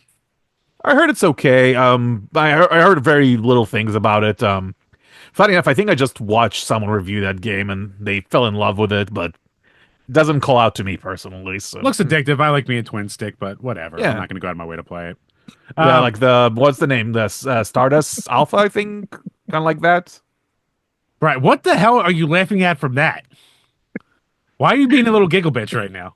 It's all You the would faces just I say make. you would just say I love me a twin stick, Jim. It's just Yes, I go skiing. Yes, fine. Dick joke. I get it. I didn't say Oh, anything. penis! I think I found a new soundbite. We need to get a stream deck now, just so we need to make that a fucking sound drop on this show. Oh, penis! That's gonna be the first That's one. like the joy behind it. I think that's what makes me laugh. Like, It's gonna have that, and then penis! Blade from earlier talking about whipping puppies, just all the time. I've always been more of a cat person. That's why. All right, we need a stream deck now. It's Yeah, decided. exactly. Sound drops, baby. Prepare to hate us more than you do now. Next up, Helldivers 2. I mean, huge game, super popular. Like our buddy Nerdy Nick, his obsession. One I haven't played, but I want to get around to it eventually. Same. First game on this list that actually deserves to be on the list. I agree. I want to play it. I actually even got it, I think, for the holidays too, but I just haven't played it yet. But yeah, if you folks ever get it, let's get a band going and kill some giant bugs like what's his name, Casper Okay. Van Dien. Oh, man of taste. I Next love up, Starship. It's a great movie. Indiana Jones and the Great Circle. I mean, I hear it's good. Everyone was crying it was going to be whoa, but apparently it's a good game. Everyone seems to love the shit out of it, and everyone's playing it, and I kind of want to play it. So it's the same way as like Wolfenstein was actually really fun games. I think Bethesda will probably do fine with it. So Yeah, I hear it's like Uncharted, but good. So Oh, that's good. It's funny. I think the only reason why I'm waiting on playing Indiana Jones, and that's the only reason why I'm waiting for the PS5 version. I'm just waiting for that to come out, then I'll actually play it. yeah, same. So, yeah, once that's out, I'll definitely do it. Am I an idiot here? Is there no number 6 on this list? That's what I told you. That's what I told. This is so stupid. Wow, what good job, Forbes. Money Like- well what a good spent. list. Let's gonna be like a very hipster journalist and put all those like esteemed indie games to show how benevolent and intelligent I am, and forget a number when you make a top 20. And at least do like, number 13 and be like, oh, it's like an elevator. Oh. Yeah, but So number 5, Ete? E.T.? Eat? What the This fuck is this? fucking one. What the fuck is this? Fucking one. 81 play this. What? This one pisses me off. Oh, it's about Montreal. So I like, fuck you. yeah. I mean, I guess it's a cozy kind of game, and I'm not against people who like that kind of stuff, but not for me. And not for number 5 on a goddamn top 20. That's only a top 19. Okay, finally, I think we're getting through the drought. Number 4, Balatro. Yes, Yeah. of course. Yeah. Yeah, mobile game. You know what? Deserves to be here. Number 3, another Crab's Adventure. I've heard of What the it. fuck is that? I heard of it briefly.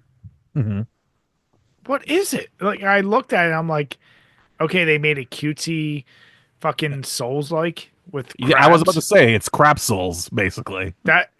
Get the fuck out of here. It's number 3. Come on, man. Then number 2, Neve. Oh, sorry, bro. Go ahead. No, I was just saying I played it a little bit. It's fine. I just didn't really like stick with it. It's a cutesy like Souls-like game, and it plays okay. But again, there were just other stuff I was more interested in, so I just kind of put it in my pile of shame, basically. Obviously, the 3rd best game of the year. Duh. Yeah. Number 2, Neva. The fuck? The fuck is this? What? Game that's named after how often am I going to play it? Never. I have nothing to add to that. That's perfect. That's a Actually, perfect can sound I- drop. I stole it 100%. from Mega 64. This is not my joke, so I have to put this. Oh shit! Was that in their year in review game? Yeah, the Todd and Aaron. Yeah, Oh fuck! Oh, okay. Yes, I do remember that now. Yep, that's perfect joke. Yes. yeah. It is from the people who did Grease, I believe it's called, and I heard that's also. A really I heard good that was game. good. Yeah. Yeah, but again, it's one of those things that it's kind of like Journey to me, like the game. It's like the indie darling that everyone is giving flowers to, like being artsy and meaningful. And I'm not against that, but again, I'm more of a arcadey kind of guy, like with actual gameplay experiences, which is why I don't connect to those more slow moving walking sims, so to say. So I don't know if I want to play it anytime soon myself, but it looks nice. I'll give it Wade, what that. you're trying to articulate here, what you're trying to articulate is you want a game that's fun. That's what you're trying to say. Yeah, fair. Yeah. I like how I bring up Journey. It's like I've never played Journey, but I did play Flower, and I liked Flower. So, Of the two, I prefer Flower. Between the two, Journey and Flower, I prefer Flower. It all makes sense. Go on, Jim. I know I was walking into that. That's the game that they gave flowers to. Okay, let's move on. And number 1, Astrobot. So it's almost What like is this indie crap? I'm kidding. Yeah, he couldn't even think of more indie bullshit to throw on here. So I was like, fine, I'll throw a real game on there. But yeah, we've done a lot of these top lists of the year. I think that by far is the worst one we've ever looked at. Yeah, and the most funny part about this whole thing is that there are other indie games this guy could have put in that actually get recognition that he didn't put in, like Animal Well or Pacific Drive or Manor Lords. Like there's so other indie stuff that got like really like a lot of acclaim, and he didn't mention those. Well, so that's what drives me crazy because we have the GameSpot, which is not, it's just a list of their top rated games. It's not a formal list, and we definitely don't gotta go through all of them. But like, yes, Astrobot for the most part won across the board. Yes. But like, I would have expected Forbes to be, and especially this asshole, to have shit like Metaphor, to have, like you said, the Animal Well, or some of these other, I don't know, call it more whatevers. But like, if you make a list like this, like how is he not even going to have Hades 2 as an indie thing? Because that's like an early access game. That's why I wouldn't include it personally. Like I'm waiting for the version 1 to actually include it. Is that game though complete though?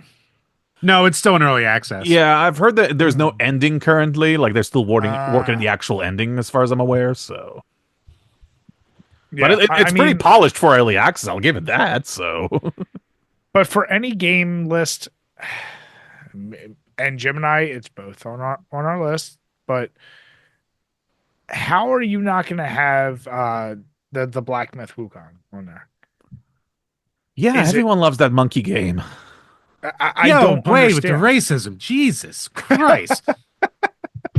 Everyone loves monkeys. They're adorable. Don't you like Ape Escape and the Monkey Balls and the Donkey Kongs? Hey, Dragon Ball is just another retelling of Journey to the West. So there we go. I plan on playing Black Myth this year, so I'll find out if it was worth all the hype or if it's just, Same. Yeah. I will say the thing that bothers me with the GameSpot list as I go over it is anytime you see, and we had the same issue, Jim, you and I talked about the Game Awards. Mm-hmm. I'm not okay with Elden Ring's DLC being listed on any of these things. You cannot, like, it's bad enough remakes make it. And we said, if it's a remake that adds some elements that are new, fine. That's no big deal. But a fucking DLC, I don't care how much it changes, like, unless it fundamentally changes the core game, which this one expands on the ending, gives you new bosses, great. But it's still like, no, you're just adding whatever, even if it's 8 hours of gameplay to an existing game. That's kind of a cheat code. And I hate that those are considered like even in those categories. Yeah, or like Paper Mario's like, remaster basically. Like they didn't really do anything new with the game. They did some quality of life improvements, but that was really about it. Which is fun on its own, but let me ask you a question. Because you're talking about like that remakes shouldn't be like, acknowledged for stuff like that. So would you consider, if we're talking about like say last year, does Resident Evil 4 and Dead Space in that same category? Like if they were being nominated for Game of the Year, would you have been upset then? No. What I'm saying is if it's a remake that changes, like Resident Evil 4, most of the Resident Evil remakes actually change I agree. Fundamentals of the games. They should be included. Yeah, if like it's the level like design. like if it's an HD remaster and they really didn't do anything other than graphical and sound upgrades, then no, I don't think that should be included. agree. Like I did not play Silent Hill 2. Was that a HD just update or did they change actual? No, they changed some stuff. Oh, they changed which is a lot. which is why I'm fine that that's in there. But I'm saying we've also seen them do this shit where it's like Jim just said, like sometimes they take games and are like, oh, well, it's just now optimized for the latest console. I'm like, yeah, that's a little bit of a cheat. Just like DLC, I'm not okay with those. Yeah, and the thing that upset me with the Elden Ring nomination is that Elden Ring only won Game of the Year 2 years prior, so it's another excuse to give Elden Ring more awards compared to something that was actually made specifically and was released in 2024, an original title for 2024, compared to a game where you need to have a game from 2022 to actually play technically, because it's not a standalone release. You have to own the OG Elden Ring to get Shadow of the Erdtree. And while I haven't played it, I actually haven't completed Elden Ring because that game is humongous, and I'll get to it probably maybe like in 2071 or something like that, knowing my backlog. Yeah. But if it's a 10 out of 10, I can imagine, yeah, it's probably an amazing remake, but I don't want to include in the same talk of like Game of the Year. Like, it's an excellent achievement for a DLC, but it's a DLC at the end of the day, and that's it. I don't think it's fair to compare it to other stuff because it's not the same they had a foundation with the original game where other games like Astrobot or Metaphor were from nothing, and they created something amazing. Like on this sorry. GameSpot list, on this GameSpot list, you got to go down a while, but they have Legacy of Kain, Soul Reaver 1 and 2 remastered, which are literal graphical and sound updates. I love those games. I'm glad there's a remaster. That should not be on any consideration or list, in my opinion. I think it's a cool thing to call out. Like, I almost wish at that point just give its own fucking category. Say, hey, remasters, remakes, and that way you take them out of anything else. Just my opinion. Not only that, I think that category should still be a thing at the Game Awards too, because I think even remaking a game is art. You know, even trying to make a game more modern to this day and age, especially like what Blue Point does, like the people who made the God of War remakes and Shadow of the Colossus and the Demon Souls remake. Those games usually don't get those big awards because they're just remakes. So just make an award just for that category, so people like that who work their asses off to make an older experience much more refined, like, give them the award as well too. And I think I don't mind if those remakes get nominated for Game of the Year. I just don't think they should win necessarily. I don't mind if they get a nomination. I'm actually okay with that. But if it wins, then I'm like, there were other choices that may could have gotten that slot. That's what I'm thinking. Because I was thinking to myself, if Elden Ring wasn't nominated for Game of the Year, what else could have nominated? Like, what other big release would have filled that sixth spot? I'm kind of thinking to myself, it probably might have been Silent Hill 2, honestly. Did either of you hear anything? Because I feel like in all the coverage we talked about Game of the Year and all this, what's surprising is I feel like I heard nothing about The Legend of Zelda, The Echoes of Wisdom. I didn't hear shit about that. You know what I heard? I hear it's good, it's fun, it's very simple, it's easy, and it kind of gets in the way of the gimmicks they try to put in there. So, like, I hear it's like it had its first week of hype from all the Nintendo people being like, "Oh, this is fucking amazing," and then it just kind of died out. So I hear it's fine. I hear it's a perfectly fine play. It'll probably be good for our kids when they're a little older to, like, you know, have them grasp what a video game is, that kind of deal. I think what cracks me up about Zelda, I just realized this, that speaking of the Game Awards again, this is the first year that Nintendo didn't win a single award, like nothing.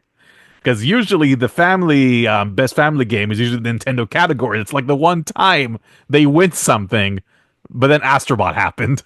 Yeah, it is shocking because, like, Mario Party Jamboree could have easily been that, but then again, Astrobot's Astrobot. So I actually also thought it could have been a good candidate for best multiplayer alongside Helldivers, though I think Helldivers is a worthy winner for that category too. So yeah, I have no problem with Helldivers winning that, but yeah, Nintendo getting the big old shove out in there. Yeah, exactly. Should we just like go down the list very quickly and just give a few words of those games, or? Yeah, we can go talk about a couple randos. I guess just the ones that we haven't talked about much, just to give him something. I guess at the very least, it does talk about a bunch of games that we definitely haven't talked about a lot. I guess with Metaphor, I mean, I don't think have any experience with the Persona games or anything like that with Atlas at all. No, I'm not playing a 150-hour fucking high school sim. I know they're good, but I'm not sitting down and playing that. Yeah, this took it's funny enough, it's pretty much the same like the Persona games without the high school simulator, so to say. I've heard that even for people who don't like Persona, they really like Metaphor. The only thing that really makes me want to play that game is that every time there's a battle, and the battle theme is playing in the background, apparently there's a rapping monk that's like, you know, scatting. He's like singing while you're fighting the enemies. He's going, right. I just want to play that game just for that. Because that to me is like hilarious as hell. So Why does Blade keep being racist? Man, I'm finding new things about myself tonight, huh? Man, this really is the ism cast. It just keeps building on each other.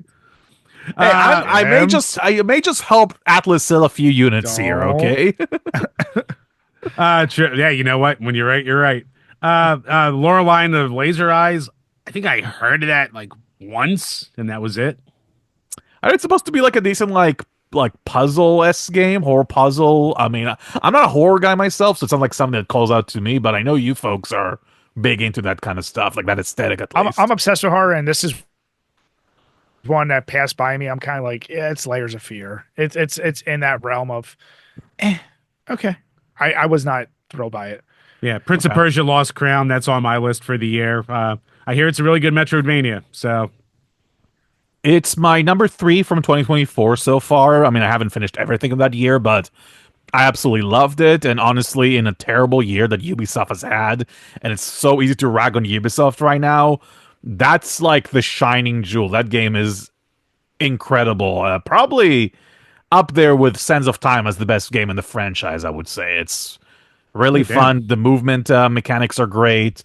Um, and the exploration is very fun. I adore it, and I even I got a platinum trophy in it because I enjoyed exploring it that much. So, and one of my favorite things that not more Metroidvania games should do is if you find anything weird in the game that you know you need like a power up to use, like say, oh, I might need a double jump later on to get to that spot. But you always forget where that spot was actually when you finally get a double jump. And I'm like, where is it in the map? So there's actually a way to do like a screenshot and it shows up in your map. And then when you have your cursor going on that screenshot, it shows you exactly the spot you have to go to. So it's like, oh yeah, I took the snapshot of this place that I needed a double jump for. Now I can go there and use it. That's pretty cool. Yeah, I think that should be a feature that more Metroidvania games should do from now on. So yeah, Yeah, they don't always have to be that cryptic. I agree. Yeah, and I think it's very inviting for that reason. Yeah. I get. Right now, Oh. Pam from Cannot Be Tamed is calling us all pussies. Yeah, I mean, I got a platinum trophy. I'm exempt from that, so fine. Shut up, pussy. You mentioned a second ago, Yeah. Blade, some horror games. One game on here that actually, both from a style and the fact that it's a horror game, Slay the Princess, is one that I went, okay, I could probably get on board with trying that one. Ooh, That Slay looks King. pretty cool. Damn it. I could get on board with that one. That one I've heard nothing but amazing review. I've heard nothing but greatness from it. So I'm interested in trying that one out. Yeah, I don't know much about it myself, so what is it about exactly? It's a damsel in distress, but it's kind of mixes like a kind of visual novel comic Okay. book style, all in black and white, but with a horror game. Very like what's the word? Like HP Lovecraftian horror elements Okay. in with it. But yeah, I don't know. Like that part of the allure for me is I don't really know the specifics of it, but I've seen enough like footage. And I'm like, okay, I could. That's a style I've never really fucked with, so I could get into it. Sounds good. Yeah, one that has my interest a little bit is UFO 50 because I hear from a lot of people that it's really good. Yes. It's basically, Brian, if you've never heard of it, it's basically like if Action 52 was made well. I was about to say that. Yes. But yeah, it's a collection of like 50 retro spot 8-bit style games that are all original, and apparently it's fucking fantastic. So I do want to see if that's worth the hype. Jim, we do a review of it, but just rank all 50 games. Let's fucking go. Ooh. It's probably a perfect idea. Yeah. There you go. I hope all it's I coming have. for consoles because I think right now it's only for PC, so maybe there's going to be a console release down the line. But the fact Yeah. they made a good version of Action 52 is Let's do pretty it. impressive. Fuck it. Yeah. Well, yeah, Listen, instead of a what a formal gimmick. review, we'll do a ranking. We'll do a ranking of all 50. How about that? I guess it's my turn to mention something. I guess we do have to talk about it. And I'll pose the question first, and then tell me what you folks think. Astrobot, go. I want to play. I It's haven't on my played it. list. We both want to play it, so Yeah, I'm sure it's amazing. It is, and that's my second favorite game of the year, actually, I would say.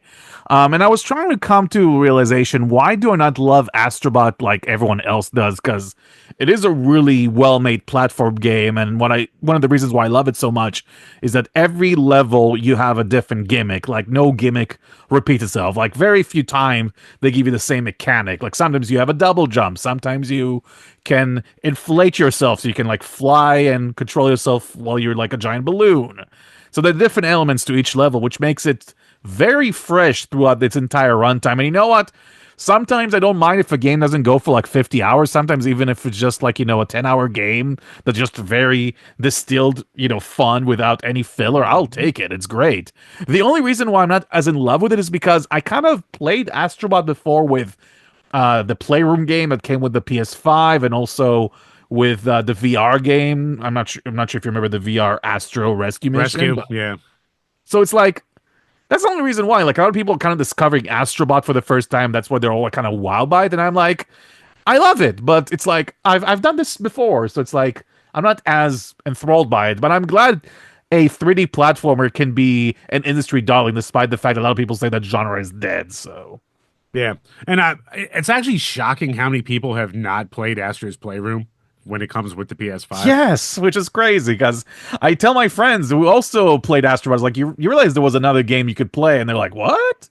Like on my PlayStation 5? Yeah. People like Brian. Yeah, Brian. I mean, some of us are adults, Jim. You don't need to play the game that comes. How about a little whimsy, Brian? Yeah. How about a little joy? You have no whimsy. Are you kidding me? It gave me whimsy. I have no whimsy. It gave me some. Look at me, I'm Brian. I don't like adult games. I like to be the master of unlocking, like Jill Valentine. That's right. I don't want to become like a Jill sandwich. Are you kidding me? No, I'm hungry.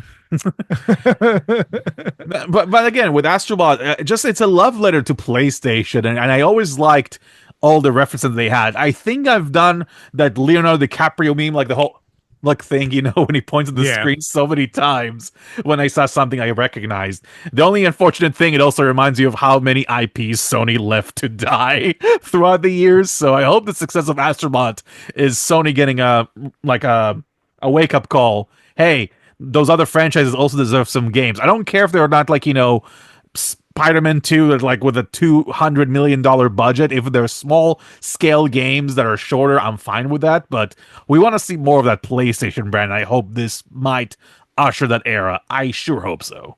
Besides the occasional like journo crying about like, well, does it deserve to be game of the year because it's too simple and it doesn't talk about society? Like the only other articles I saw negative about it was just like, man, this really reminds me of how cool PlayStation used to be as a brand. And if that's really the main negative, like, I think it's doing a good job because no one is really talking about like the game itself being bad because it's really not. So. No, they say it's all great. Yeah. Yeah, like this is no joke. This is actually one of the funnest memories I have from this past Christmas. Like that was just last year. I was hanging out with my friend and they released the Astrobot Christmas DLC, the Winter Wonder. So it's basically like, just like this big sandbox when there's like a giant Christmas tree in the middle of the level and you're just going around and rescuing different bots. There's like cheerful holiday music in the background. It was very wholesome, and just seeing my friend like, playing it for the first time and watching him like discovering all the different secrets. That's some of the most fun I actually had in every Christmas I've actually got to celebrate, or also Hanukkah because it happened to be on the same day too. But we need more delightful games that will just, put a smile on your face sometimes. You agree, Jim? Let the whimsy in. The whimsy is good sometimes. Just melt my cold black heart. All right, just give me some happiness. Give me some joy. That's all I ask for. Exactly. For other games I'm seeing here, did you like Animal? Well, damn it. I mean, it's another Metroidvania. There's like 10 billion indie of them, so yeah, it looks like it's cool, but like, dude, I have so many Metroidvanias in my backlog to play. I'm never going to get around to this. Eventually, me too. I mean, the only thing that I really think about that game is the fact that it was published by Donkey. Oh, that's pretty cool. Like, it's so too, because Donkey is kind of a meme YouTuber at this point, and the fact that he helped publish like this kind of like really high quality game is kind of surreal. You know what? To me. I might have to play that out of spite to all the JRPG fucking fanboys who always cry about them. So you know what? I might have to play and buy Animal Well just for that. There we go. I guess we talked about Balatro, but again, like with Balatro, that game has pretty much been taking over my life. I cannot stop thinking about Balatro. I That's always the play only new. Balatro. I think that's the only thing I new. care about my life is Balatro. It's taking over my life. I cannot stop Balatro. Help, help. It's taking over. It's taking over. Ah! You joke, but that's legitimately what playing Balatro is like. Like that's just a perfect description. I literally played that stupid joke before stream. I can't believe this was my build up. This was so stupid. Even I'm aware it was stupid. No, but again, I get with Balatro. I'll say just one more thing. It's so hard to recommend that game because when you say something like it's a poker roguelike game, people are like, I don't want to play a stupid card game. Like, why would I play that? And then the game teaches you all the mechanics. It's like, oh, okay, those are the hands, whatever. I already played poker. This is what a Joker does. It gives you more points. Oh, okay. Oh, there's this planet card. It actually raises your multiplier. Oh, okay. There are those tarot cards that change values of cards. Oh my god, there's so many mechanics, so many different ways to raise my score. Oh god, the rabbit hole is just insane. I spent 300 hours on Balatro. 300 hours. I don't think I've ever been addicted to a game this much. And I'll say this right now on record. It's my number one game of 2024. And I'll even go far and say it's my favorite indie game of all time. Mic drop. There we go. Wow. Hey, strong words. Yeah, I mean, it used to be Neon White. Neon White used to be my number one indie game, but that has officially been dethroned right there. Yeah, I mean, it's the only, besides a couple really small indie games like Attack of the Karens, which was shockingly fun. Yeah. Like Balatro, it was the only real game in 2024 that I put like a fuck ton of time into, and yeah, it's my 2024 game for like the 3 games from that year that I played that came out in the year. I mean, to be fair, I haven't played a lot this year too, but yeah, one of the games that I have played, probably like all the time I've played Balatro could have been also divided for other games that came out in 2024, but I chose Balatro because it's Balatro. And I think I like the point to what Brian said earlier, like, oh, it's the game that I play when I poop, and stuff like that. It's not a game with like a lot of serious, gameplay stuff. My argument to that is that I think Brian is actually right. It's for that too. It's for those who are looking for complex gameplay mechanics and for those who just want to play a quick game to poop. That's what makes it so great. It's for everything. Like, it's for everyone. It's perfect.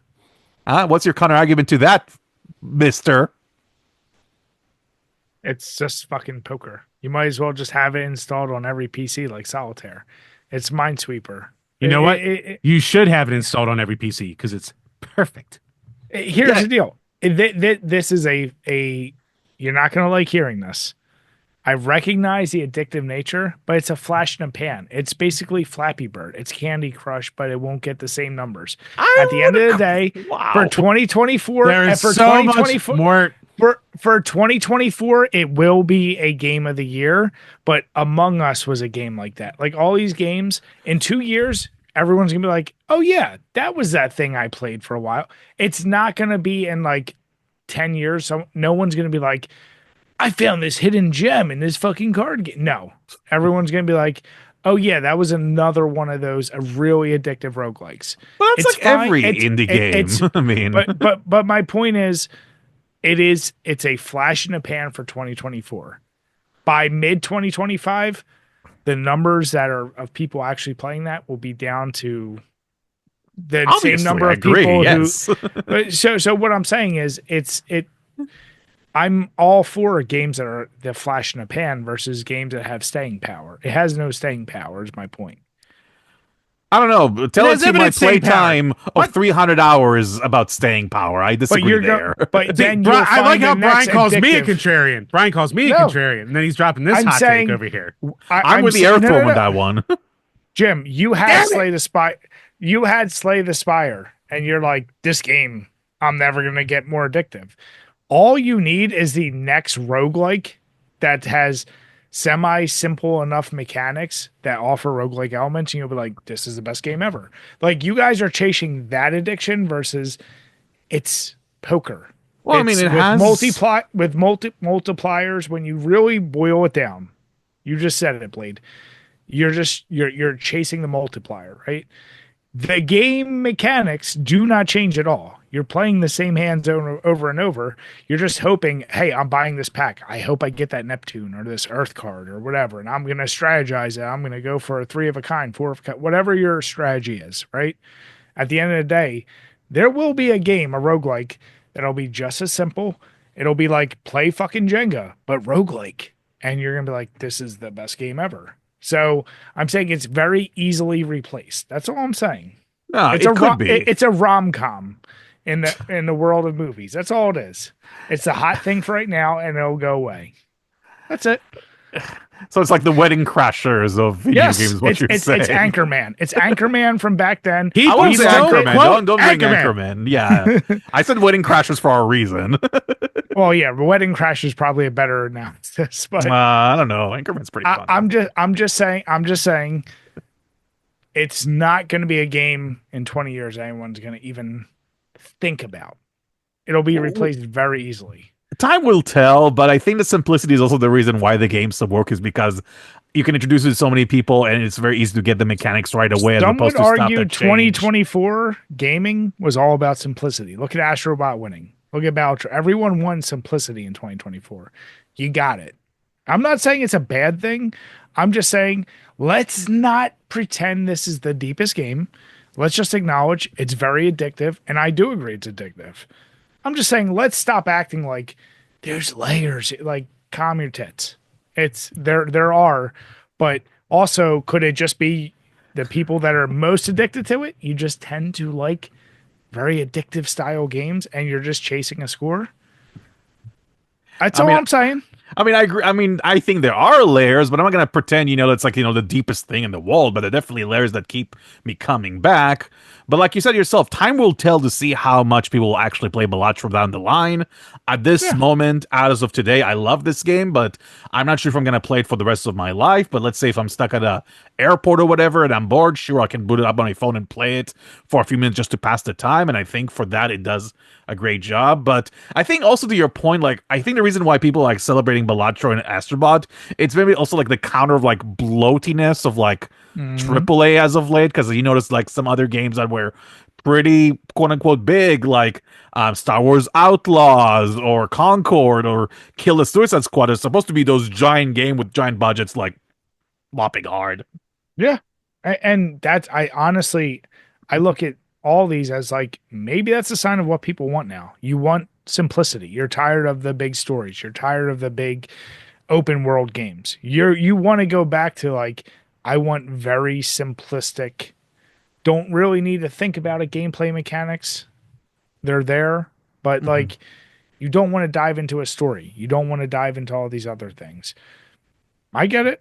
It's fine. But or maybe for purity. I think that's maybe the word we're looking for, something a bit more pure or like distilled than just, very heavy, I would say. Something that's a video game and not just in just a gigantic 100 hours of filler. Yeah. And I want to 100 point hours out, of filler and woke. that's the reason why probably I cannot do Persona, because I think that's too big for me. I mean, like, it's like what, 150 hours long? No, the point of the matter. The point of the matter is, Brian, like, we can agree to disagree all the time about Balatro in terms of like, how effective a game is on each other, but we can both agree it has done a phenomenal job this year. It accomplished a lot, and it could be a flash in the pan because there's going to be the next big thing, the next big game that's going to sweep everyone. Like how at the beginning of 2024 there was Pal World and everyone was talking about Pal World back in January, and then a month later Helldivers came out. No one gives a crap about Pal World. Yeah, exactly. Things like that happen all the time. I agree with that. Yeah, I mean, listen, it's not a bad thing. It's just recognition. Like, let's not make it seem like it's revolutionary. It's fine. Oh, I'm not saying revolutionary either. I don't think it is. So. My favorite thing is, like, for example, like My Life in Gaming's video about their games of 2024. And, like, they both mentioned Balatro. And then there's comments that are just like, I don't like how it, like, celebrates gambling. So, like, I don't think you should be teaching gambling to children through your video game. Isn't that's why, like, the PEGI ranking on is, like, 18 or something stupid like that? Like, I literally have, like, the ESRB US copy literally right here. I guess we're teaching 10-year-olds how to gamble in America. Oh, no. Here's the deal. They already know how to. It doesn't fucking. Here's the beauty. There will be probably some asshole kid that grows up playing this and thinks you can have like a fucking Joker multiplier when you go to a legit like poker That's table. their and problem for being you're stupid. like, what do you mean? What do you mean my hearts aren't a glass? What are you talking about? I want a stainless steel card. And you're Kids like, what will the fuck learn are you about that talking stuff kid? regardless. Exactly. It's like trying to shield your kids from curse words, but he's going to learn what fuck means eventually. Yeah. Yeah. Oh my god, he said it. Oh no, yeah, the pure Bladeblur actually curses on podcasts. After the 2-hour mark, that's when we go blue. Exactly. Listen, I will say 2 games I am very happy that Yes. are on this list at the bottom. I just need to throw them out there. So Pacific Absolutely. Drive. That was one Jim and I were actually really excited I for. still need to play that. You need to play it. Here's the deal. Yeah, sell me I on it because I'm actually recognize- low on it. So, well, here's the deal. I played it. It didn't I see its potential and I need to get, because I streamed it like for a few streams. I just need to get back into it because I honestly just haven't played my PS5 in a while. I love seeing that on there because, as we talked about, games that Jim and I were really hyped for. And then another one I never in my life would have expected to see on this was the fucking Retro Realms game, which is like the Michael Myers, the okay. Halloween, and the Evil Dead side. That's the combo game, right? I believe. Yeah, it's like Yeah. a side-scrolling beat 'em up. I know nobody who talked about that. I streamed it. I beat the Halloween one. I didn't go through the Evil Dead one yet. I enjoyed, like, from how it's made, like just as a strictly side-scrolling beat 'em up. It was just technically impressive, but Nice. as the horror nerd, like all the little like the way they did the music, the way they did some of the like the complexity in the actual like combos and some of the movements you did, I was like, this is actually just a legit good beat 'em up, like platformer, if you will. Yeah, it's weird. Nobody- Just real quick, like our Yeah. buddy Joe Rad, we have to have him on the show this year. He had his problems with the pre-order for that. That's the only thing I ever heard anyone talk about, though. Like no one talked about the game besides that. It's weird. That's weird. I mean, I have my whole pack over there. My digital came perfectly, and I have Nice. the full that. Unlike limited run games, I got my shit when I was supposed to. Like I got my pre-order immediately, and my physical came.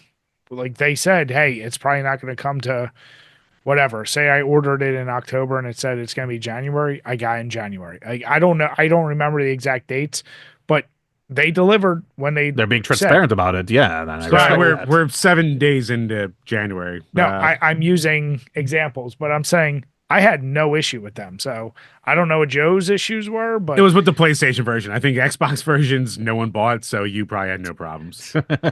so it seems like stop being a goddamn PlayStation show and get fucking Xbox. You know?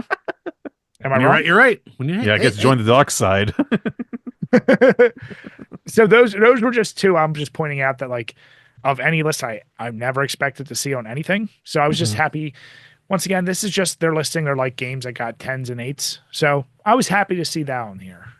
I don't know about you two. Yeah, I Uh, mean, I didn't play yeah, I any. want to, I didn't Jimmy. play any of this Call of Duty this year, but seeing zombies multiplayer and the campaign all get straight 8s, like that's pretty cool. Nice to Yeah, see the it return game's to form. great. Yeah, the game. I think is it's like the really highest great. rated COD in a while, right? I think since like Modern Warfare, the first one or the remake, I believe, maybe. Yeah, I forget which one is like they. I mean, COD is COD, right? Like that's another weird one where you're never going to be like that's a game of the year. Like you're going to get a gazillion hours of enjoyment. Like it used out to of be it back in if the you day. enjoy it. Yeah. Yeah, but no, but even still to this day, we have a whole group of friends. That's all they play, like Warzone multiplayer, and people swear by it. They love it. It'll never win these Game of the Year awards. It's like not going to be upset, but it doesn't deny the fact it's still probably the most played game outside of Fortnite. You know, like yeah, there's a reason too for that, but I mean, I can equate games like that, like the COD games, like, like a comfort snack food. Like, maybe it's not going to be like, the most delicious gourmet dinner you've ever eaten, but sometimes you just want to munch on some, like, chips or something like that. That's your chips right there, like the game that you're familiar with, and just play to have fun. There's nothing wrong with that, even if it's not. Sir, that's called normie trash. Jim, that was way too woke for me. I'll woke you, you Jim son is of a bitch. Mr. Woke. I mean, This- in 2024, he became Mr. Woke. So, Oh, such an adorable justice warrior we have here. I want to help everyone. Um, before I go on into some of the other stuff, are there any other games in this list that you really want to have a say on at all, or I have nothing to say because I played 3 games. So I guess I'll just go quickly and see what I can mention. I guess Destiny had its final expansion pack with the final shape, and I heard it's supposed to be really good, but I left a Destiny ship a while ago, so who cares? Fuck it. Ancient.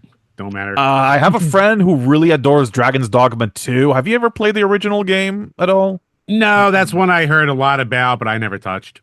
It's basically think like playing a Skyrim, but the combat is more like Devil May Cry. How you actually do like more like hack and slash attacking the monsters and like climbing on them and stuff like that. So it's a little more involved in terms of like the actual combat. The only reason why I haven't gotten to play this game is because when it came out, I heard it wasn't optimized very well, both on PC and consoles. Like I heard like the console version ran sometimes at like 20 frames per second. So I'm like, I'm gonna wait a little bit for some Oh, updates God. and then I'll play it down the line. But I've heard that people who did play it say it was great, so there's that. I'm really scrolling very quickly. Paper Mario we already discussed. Overall, I would say this list that GameSpot put up was actually a pretty good list overall. Like, I do appreciate the variety of both the indies and AAA stuff. Silent Hill 2. I mean, I never played the original Silent Hill. I actually never played any Silent Hill games. And you two, I mean, Brian, you said you haven't played it yet, but you are interested in it, I believe you said, or yeah, definitely. Like honestly, Silent Hill was the franchise other than Jim loaning me Silent Hill 1 on a PS1 and beating that. I have the Silent Hill 2 HD remake. I had the collections. Like it's a series like I'm always like I need to get into it. oh, the HD remake, like the 360 one that came out. You mean? Yeah, which I've heard bad. Oh, things about. the Comic Sans sign. Yes, that one. Yes. Yeah, I mean, yeah. I played 2 and 3 back in the day. Absolutely loved them. I want to kind of get around to this eventually, but like, I really don't have a ton of interest either. Like, I've heard, yeah, it's good, and that's like kind of it. Well, I'm glad that because up to the release, I think everyone thought it was gonna be awful because Bloober Team's like track record wasn't very good. They made that the Medium game, which was like another horror game that wasn't rated very well, so everyone thought that Silent Hill 2 is gonna suck, and it turned out to be one of the best games of the year. So, Oh yeah, like everyone was complaining about Bluebird being behind it, and for them covering up Maria's outfit because it's woke. I'm glad. I'm glad to live in a time that sometimes we can be negative about a game before it comes out, and then it actually turns out to be good. Like the same thing with Indiana Jones. Everyone thought that game was gonna suck too, and it also became like a darling critically. So No, it's weird. It's like all these grifters are just. some people just like to spout negativity. Brian. Anywho, I'm just joshing. I'm looking at this stuff though. I think that's kind of about it. I guess there was another World of Warcraft expansion. Shows how much I've been I was behind. gonna say, That's why- even still around. Why is an expand like? Come on, why is that on this list? It's It's probably a good expansion. Fine. They're not game's giving like they're not 20 ranking years the old. games though, so I'll give them credit there. They're just mentioning it. That's fine. I don't care if they do Yeah, that. true. Yeah, but I don't know if agree. either of you actually saw the one for Crow Country. That's I heard it's like a PS1 esque horror game, sort of like a top down perspective. I think. very blocky style, but like yeah, that top down style. Whereas I've obviously talked about Puppet Combo. That's done in the tanky style, like RE1. This is done more like I would almost call it like Final Fantasy style, like the Huh. way the The blocky character models, characters are. yeah, like Final Yeah. Fantasy 7, yeah. Yeah, and it that sparks something in me where I'm like, that's nostalgia for me. So Yes. anytime they do that, like I see that and I go, okay, maybe I could fuck with that. Yeah. I mean, if I was bigger into horror, I would definitely play it immediately. But if I hear a lot of like, positive stuff about it, maybe I'll actually pop it in. That sounded awful. I'm so sorry for saying it. One game I'm very interested from you, Blade. Okay. All Jim and I heard about is obviously the negativity. It's the woke shit. It's everything. But I also heard the gameplay isn't great. But they have on here the Dragon Age, the Veilguard. Did you play that? I'm not the biggest Dragon Age guy. I only played the first game for like a little bit and I enjoyed it okay. But I think as the series went forward, the less it became like a turn-based RPG and became more of like a God of War knockoff. And I've heard from a lot of people that Veilguard wasn't very good. Like I heard a lot of it was very divisive. Like I have a friend of mine who is huge into Dragon Age and he liked it a lot, but the majority of people besides him were really dunking on it. And it's the kind of game that if I ever considering getting maybe $20 at most, I've no real interest in it myself. So I that's my like I want to hear from people who have actually played it other than I feel like you have the two, which is one is like they're going to be the defenders to the death about it just because they hate that people are hating on it for the wrong reasons, and then the people that are hating on it for the wrong reasons where I'm like, but is it any good? Like I've Dude, never played a Dragon Age game. No one talks about the actual game. That's my point. For all the discourse I've seen, no one talks about like the actual gameplay. I have no idea if it's good or not. I couldn't tell you. I've seen videos. It looks kind of like God of War, like the more recent God of War games. And I heard at least from those reviews that I've seen that it's okay. But like I watched like the skill up review of Dragon Age Veilguard, and he said like the writing is also very juvenile, like very basic sort of level. Like it doesn't have really good writing. And if you're spending all of this time with those characters in the story, the writing should be very good, in my opinion, especially in a game That's one of the that things focuses you're on looking story. It's an RPG with a lot of lore. Like it needs to have a good story. And if they fucked it up, they fucked it up. Like Yeah, and from Bioware, a studio that's known to create some like amazing narratives with like Mass Effect and stuff like that, it's disappointing to hear that. So, no, I'm not gonna get a game if it's getting like that kind of a negative reception. Maybe down the line I'll open up to it, but I have other games I'd rather play, like say the Black Myth Wukong. Let's talk about that. What do you think about that big sensation? I'll play it. I It's on mean, both our list. I'm excited to play it. I think it looks pretty badass. Yeah, I got a physical copy of it too. Just haven't played it yet. I like hack and slash games, so it's pretty much like that. With like, I heard it's not even much of a Souls game. Like I heard it's hard, but it's not like Souls hard. Like it doesn't use the Souls mechanics. it's like Souls adjacent, kind of. adjacent. Yeah. Yeah. That's kind of what I've heard. But yeah, it looks pretty good as well. Of course, speaking of hack and slash games, I also have to mention Stellar Blade. That's on my list. I gotta see what all the hype is about. For if all the there's wrong any. reasons, it's on Jim's list. I mean, I would love to play I that. like ass, and I hate woke. See, I would like to play that game, but Oh, with the blade. I see what you're saying. You son of a bitch. you know, you were just mentioning the My Life in Gaming video from the 2024 they did, and Corey was talking about Stellar Blade, and what he said to me that really fascinated me is like it's like a PS2 game coming out for the PS5, essentially, like with the aesthetics and the linear level design and stuff like that, and the way it's being presented. And as someone who thinks that that particular generation is probably the best generation of video games, alongside maybe the Super Nintendo Genesis generation, I would love to play it. I love hack and slash games, so it's definitely on my list, butts and all. So, I mean, outfits are outfits. It took out some, but there's enough in there to make a little crust too, as we can say. I mean, if you really wanted me to like really like go down like an embarrassing rabbit hole, I mean, we'll mention Final Fantasy VII Rebirth very quickly. Again, I'm playing through it right now. I heard it's more of like an open world experience compared to a remake. And I heard one of the complaints that I've heard about that game in particular, it's kind of like a Ubisoft game that you have to like climb on towers to like unveil parts of the map, and people don't like that. I hear in people kind particular. of hate all the extra content that they threw in there. Yeah, but the combat is fun. I played the first few hours, and the story and the characters are still endearing. And you have Tifa. That's all. Yeah, 10 out of 10. Like you have Tifa in this game, so Yes, best girl. I mean, come on.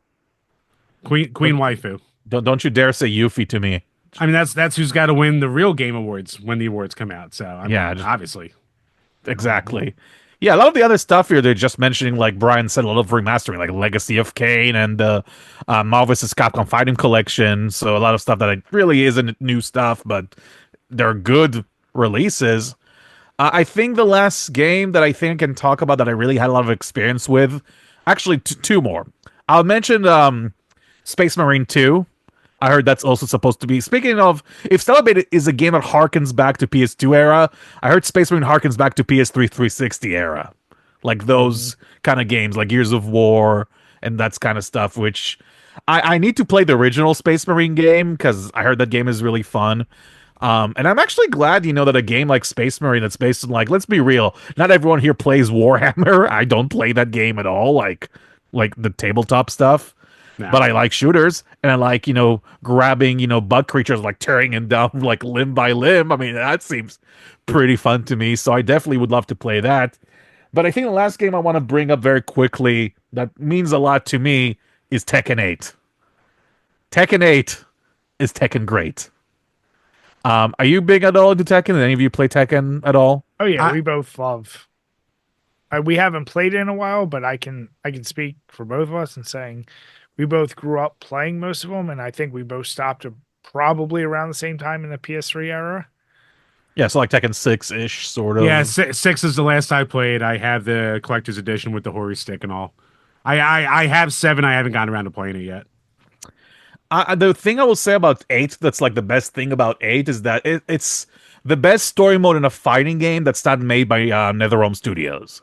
Oh, Like I think NetherRealm Studios is like the peak. Like no one's Yeah, gonna beat for them sure. like when it comes to production values and stuff like that. And I know last year when I was talking about Mortal Kombat 1, I haven't played Mortal Kombat 1, and now I'm kind of with Brian. I thought Mortal Kombat 1 was just kind of okay. The story was entertaining, but I kind of stopped playing it afterwards. With Tekken 8, not only that it plays great, but that story mode just goes bonkers out of the wall. It's insane. It actually feels like a Yakuza game sometimes with some of the insanity that happens on screen. And I think it's a nice culmination to a lot of the story threads that happen throughout all of the Tekken games, especially with Jin and Kazuya, who've been like, staples in the franchise for a long period of time now. So I highly recommend, if you ever played a Tekken games before, 8 is a delight, and I highly recommend it. I mean, I love Tekken games, and here's the deal: the only way I'm getting into a fighting game, honestly, is the single player. Is like a camp. Like I have no interest in trying to compete multiplayer Me neither. with fighting games. Yeah. So, yeah, no, that could be something that pulls me in, which is why I'll never really, honestly, play Street Fighter games. Like I'm like, yeah, we know they don't do stories, so. I mean, the World Tour thing in 6 was fine, but I think the actual story one in Tekken 8, to me, was easier to digest, and I think it's a much more memorable experience than just you creating a character in Street Fighter 6 and just kind of like roaming around and like talking to Chun-Li or whatever. Like, I think at least Yeah. in Tekken, you're more involved in the story, and each chapter you get to play as different characters, and there's some... Oh god, there's so many insane stuff. And the best part about Tekken 8, they brought the character endings back in arcade mode. Oh, You did have no idea this? how much I wanted that, because they Fuck decided yeah. they decided to remove that in 7 for whatever reason. Like there's a very short ending that's like about 20 seconds long, but now there's actual proper endings for characters. Like, to me, that's probably the best Tekken game since 5, and that's like we're talking about 20 years ago here. So Yeah. I wanted to, at least if we're finishing talking about the games from last year, I want to give Tekken 8 like its time to shine. So there we go. No, Now, you know what? I approve, and I definitely want to play that now. Yes. fuck yeah. And on that note, Blade, thank you so much once again. Hopping on, bringing in the new year with us. Appearance number goddamn 6 on here. Still waiting for my 5-timers jacket, by the way. All right, Mr. SNL. All right, fine. and the pin like in the shape of like a beer cup, like a Stein or something, that's with the number 5 on it. God, You're just gonna have to bitches. accept the real American beer when you see us, and you're gonna have to drink that. Only if you draw like 6 on it, because it's the 6th time I've been here, so it should be. All right, we can do Well, that or for you you. will make you drink 6 of them. But Chambers, Oh, what are your final thoughts on the macaroon stout? This was goddamn delicious, and it started the night off right, and whew, I'm feeling it right now. Like after this, I had like 2 Coors Lights, but like I'm like, holy crap. Yeah, I mean, I'm hard pressed to tell you a beer that's almost 15% alcohol that's as goddamn smooth and as really balanced as this is. So if you can get your hands on it, it's worth the price. Yeah, and the Hardywood Fluffy, aka Chambers beer. Fluffy, Damn delicious. Earthworm Jim, all their names. Oh, Gabriel. King of isms, whatever. But So with that, beer's so good, you will go out to the police station and just yell outside, "I'm gonna drive now while I'm drunk." that's right. I mean, when That's you're how right, we you're do right. it. With that, Blade, we want to say thank you for hopping on with us, bud. As always, please make sure to check out his links below. Make sure to follow him on Blue. You said you're mostly on Blue Sky, or are you Blue completely Sky, off Twitter? Instagram, Twitch, Okay. YouTube, those are the main ones. Yeah. Those are the main ones. Make sure you check out his links below. And as always, if you watch us on YouTube, please make sure to hit the notification bell, hit the subscribe button. We truly appreciate it. Leave Thank some you for comments, having let me. us know what you liked. And Thank you for coming listen on. to us on Podbean, on iTunes, and on Spotify. With that, we want to say have a good night, everyone. Cheers. Happy Cheers, New Year. everybody.